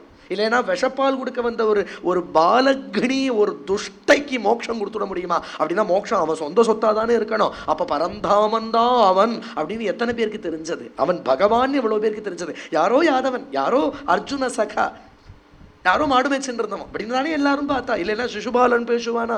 கேட்பார் செவி சூடு கீழ்மை வசவுகளே வையும். ராஜசூய யாகத்துல கிருஷ்ணனுக்கு அக்ர பூஜை பண்ணப்படாதுன்னு என்னென்னலாம் பேசினான் சிசுபாலன், என்னென்னலாம் பேசினான்.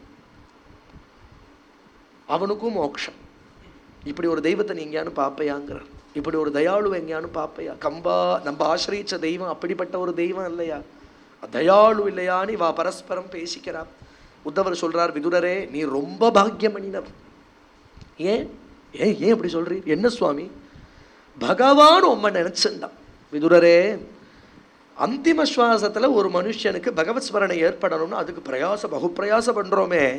அவதாரத்தை முடிச்சுண்டு பகவான் வைகுண்டம் அமர்த்துக்கு முன்னாடி விதுரனை நான் ரொம்ப ஸ்மரிச்சுண்டேன்னு சொல்லுன்னு சொன்னான். நீர் என்ன பாக்கியம் பண்ணினீரும். நான் பக்கத்துல நின்று இருக்கேன், பக்கத்துல மைத்ரேயர் நின்று இருந்தார். நாங்கள் 2 பேர் தான் நின்று இருந்தோம் பக்கத்தில். எல்லா உபதேசங்களையும் எங்களை பார்த்து பண்ணினார். விதுரன் என் பக்கத்தில் இல்லையேன்னு உம்ம ஸ்மரிச்சுண்டார் அப்படின்னு உடனே விதுரருக்கு தாங்களை அழறார். இந்த அபராதிய ஸ்மரிச்சுண்டானா, இந்த பாப்பிய ஸ்மரிச்சுண்டானா, இந்த பாப்பிக்கிட்டக்கு என்ன இருக்குன்னு சுவாமி அவன் ஸ்மரிச்சன், அவன் கிருபாளு அப்படின்னு கதறி அழுதார். உத்தவர் சொல்றார், பல உபதேசங்கள் எனக்கு பண்ணினான். அதெல்லாம் தான் ஏகாதச ஸ்கந்தத்தில் வரக்கூடிய விஷயங்கள். அதெல்லாம் விதுரனுக்கும் சொல்லுன்னு சொல்லியிருக்கான் பகவான். ஆனால் கிருஷ்ணன்கிற ஒரு சப்தம் என் வாக்கில் வந்து கொடுத்தானால் அப்புறம் அடுத்த சப்தம் வராது. என்னால் பேச முடியலை, எனக்கு விரகம் தாங்கலை. இதோ நான் கிளம்பின்னு இருக்கேன், பத்ரிகாசிரமம் போயிட போகிறேன். மைத்ரேயருக்கு எல்லாம் தெரியும். நீர் மைத்ரேயர் இடத்துல போய் எல்லா விஷயங்களையும் கேட்டுக்கும் அப்படின்னு சொல்லிவிட்டு அவர் கிளம்பினார். உடனே இப்போ அடுத்து பாகவதம் வர்றது விதுர மைத்ரேய சம்பாதமாக பாகவதம்.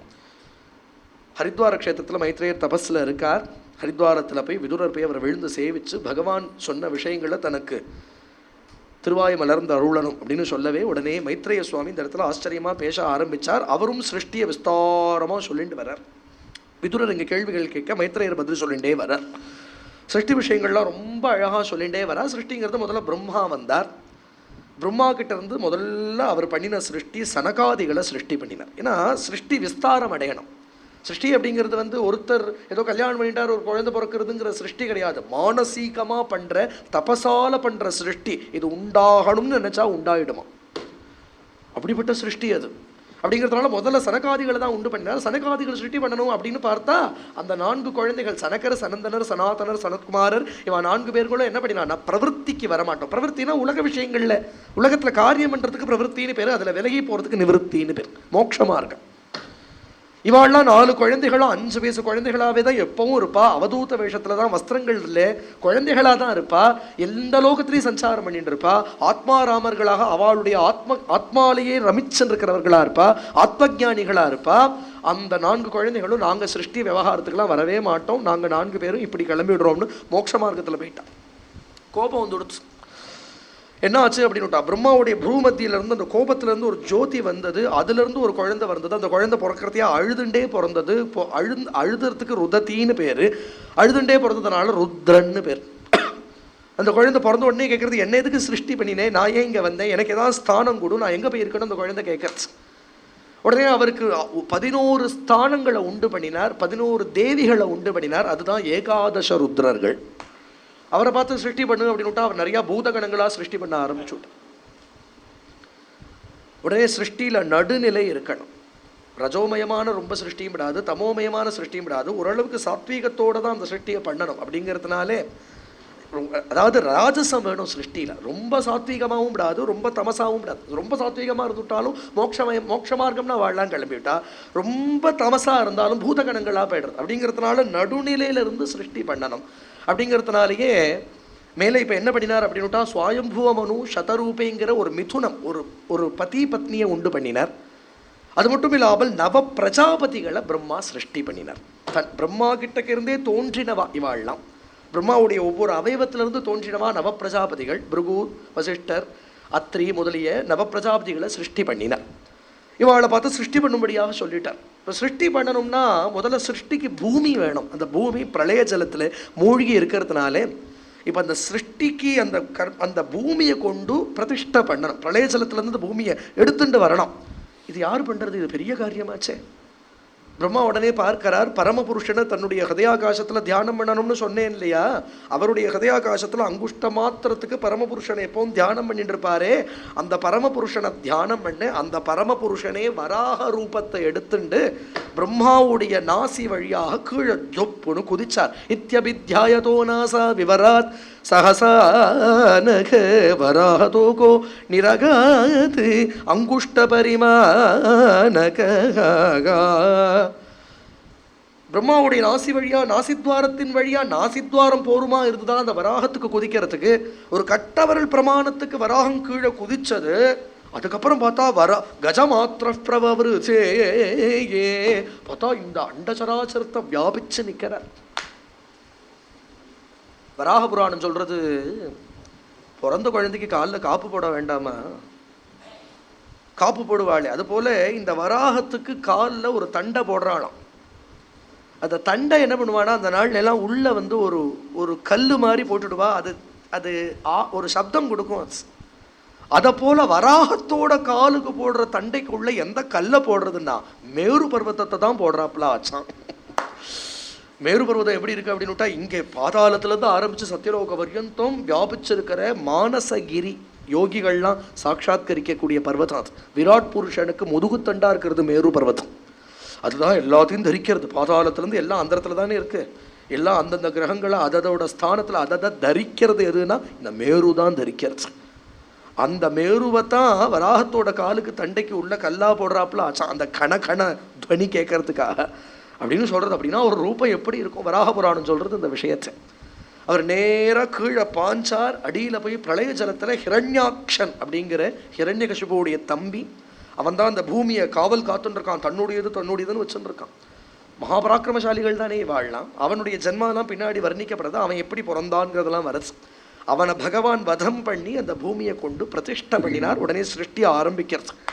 அதனால வராகத்தால தான் பூமி தரிக்கப்படுறது. அப்படிங்கிறதுனால தான் சசினி கலங்க கலேவனி மக்னா கேசவா திருத சூகர ரூபா ஜெய ஜெகதீஷரே.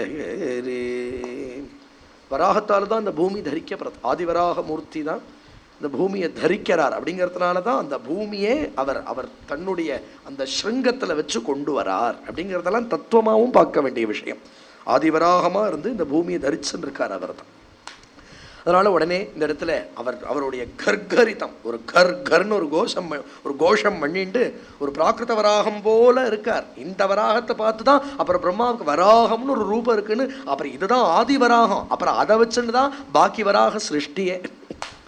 வராக ரூபம்ங்கிறது பகவான் எடுத்துட்ட ரூபம். முதல்ல ரொம்ப அழகான அத்புத ரூபம் இந்த வராக ரூபம். 4 கால்களில் அப்படி நடந்து பகவான் கர் கர்னு ஒரு கோஷம் பண்ணி அப்படி நடக்கிறத பார்த்துட்டு, யோகோ இப்படி ஒரு சிருஷ்டி இருக்கே அப்படின்னு பிரம்மா அதை பார்த்து தான் வராக ரூபத்தை சிருஷ்டி பண்றார். இதுதான் ஆதிவராகமூர்த்தி.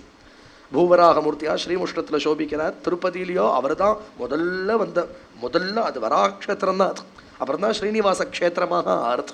ஸ்ரீனிவாசனுக்கு முதல்ல இருந்த ரூபம் வராக ரூபம் தான். இப்போ சஹஸ்ரநாமத்திலேயே மகாவராஹோ கோவிந்தா, அந்த கோவிந்த நாமமும் வராக ரூபமும் சேர்ந்தே இருக்கு பாருங்க. அதனால தான் திருப்பதி க்ஷேத்திரத்துக்கு விசேஷநாமம் கோவிந்த நாமம் இல்லையா? கோ அப்படிங்கிறதுனாலேயே பூமியை தான் கோரூபத்தில் சொல்றது வழக்கம். அந்த பூமியை உத்தாரணம் பண்ணினவன்கிறதுனால கோவிந்தன். பசுபதி சைவத்தில் எதை பசுபதிங்கிறோமோ அதைத்தான் வைஷ்ணவத்தில் கோவிந்தன் அப்படின்னு சொல்கிறார். பசுபதியும் இவனே வசுபதியும் இவனேன்னு குருநாதர் கோவர்தனலிலேயே பாடியிருக்கார். அப்படிங்கிறதுனால யஜ்ய சம்ரக்ஷகனாகவே இருக்கான், யஜ்யஸ்வரூபியாக இருக்கார். இந்த வராகமூர்த்தினா சாமானிய வராகமா, யஜ்ய வராகம் இந்த சுவாமி.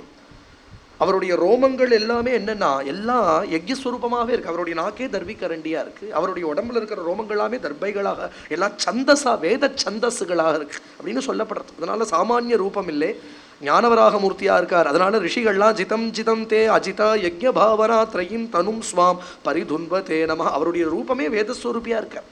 அந்த ரோமங்கள் எல்லாமே வேதத்தில் இருக்கக்கூடிய அக்ஷரங்களா சந்தஸா இருக்காம். எத் ரோமகர்த்தேஷு நிரில்யுரத்வராஹ தஸ்மை நமக்காரண சுகராயதே. அதுலயே வருது சந்தாம்சி யஸ்ய த்வசி பர்ஹி ரோம ஸ்வாஜ்யம் திருஷி த்வங்கிரிஷு சாதுர்ஹோத்ரம். 4 விதமான யஜ்யங்களே அவருடைய 4 கால்களா இருக்கு. அவருடைய உடம்புல இருக்கிற ரோமங்களே அது வேதத்தில் இருக்கக்கூடிய சந்தஸ்ஸுகளா இருக்கு அப்படின்னு எல்லாம் அவருடைய ரூபம் வர்ணிக்கப்படுறது. பிராகிருத வராகம் இல்லையா, பிராகிருதமான ஞானவராக மூர்த்தி. வைஷ்ணவ சம்பிரதாயத்திலேயே வராக சுவாமிக்கு ஞானப்பிரான்னு ஒரு பேர், ஞானத்தை கொடுக்கிறவராம். ஆதிவராக மூர்த்தியாக வராகாவதாரம் பண்ணி பகவான் பூமியை உத்தாரணம் பண்ணி ரிஷிகள்லாம் பகவானை ஸ்தோத்திரம் பண்ண மேலே இப்போ சிருஷ்டியானது ஆரம்பிக்கிறது. சுவாயுபோ மனுவும் சதரூபையுமா. அவளுக்கு பிரியவர்தன் உத்தானபாதன் 2 குழந்தைகள், ஆகூதி தேவஹூதி பிரசூதிங்கிற 3 பெண்கள். அந்த 3 பெண்களையும் பிரசூதியை தக்ஷ பிரஜாபதிக்கும், ஆகூத்திய ருச்சிங்கிற பிரஜாபதிக்கும், தேவஹூத்திய கர்தம பிரஜாபதிக்கும் விவாகம் பண்ணி கொடுக்குறா. மேலே அந்த வம்சங்கள் விஸ்தாரமாக பேசப்படுறது. சுவாயம்புவ மனுடைய வம்சம்தான் சப்தமஸ்கந்த பர்யந்தம் சுவாயம்புவ மன்வந்தர விஷயங்களே தான் பேசப்பட்டு வருது. அதில் விவிதமான அவதாரங்களே எடுத்து எல்லாம் சொல்ல போகிறா. அந்த விஷயங்கள்லாம் மேலே நாளைக்கு பார்க்கலாம். கோபிகா ஜீவனஸ்மரணம். சத்குரு மகாராஜ் கி.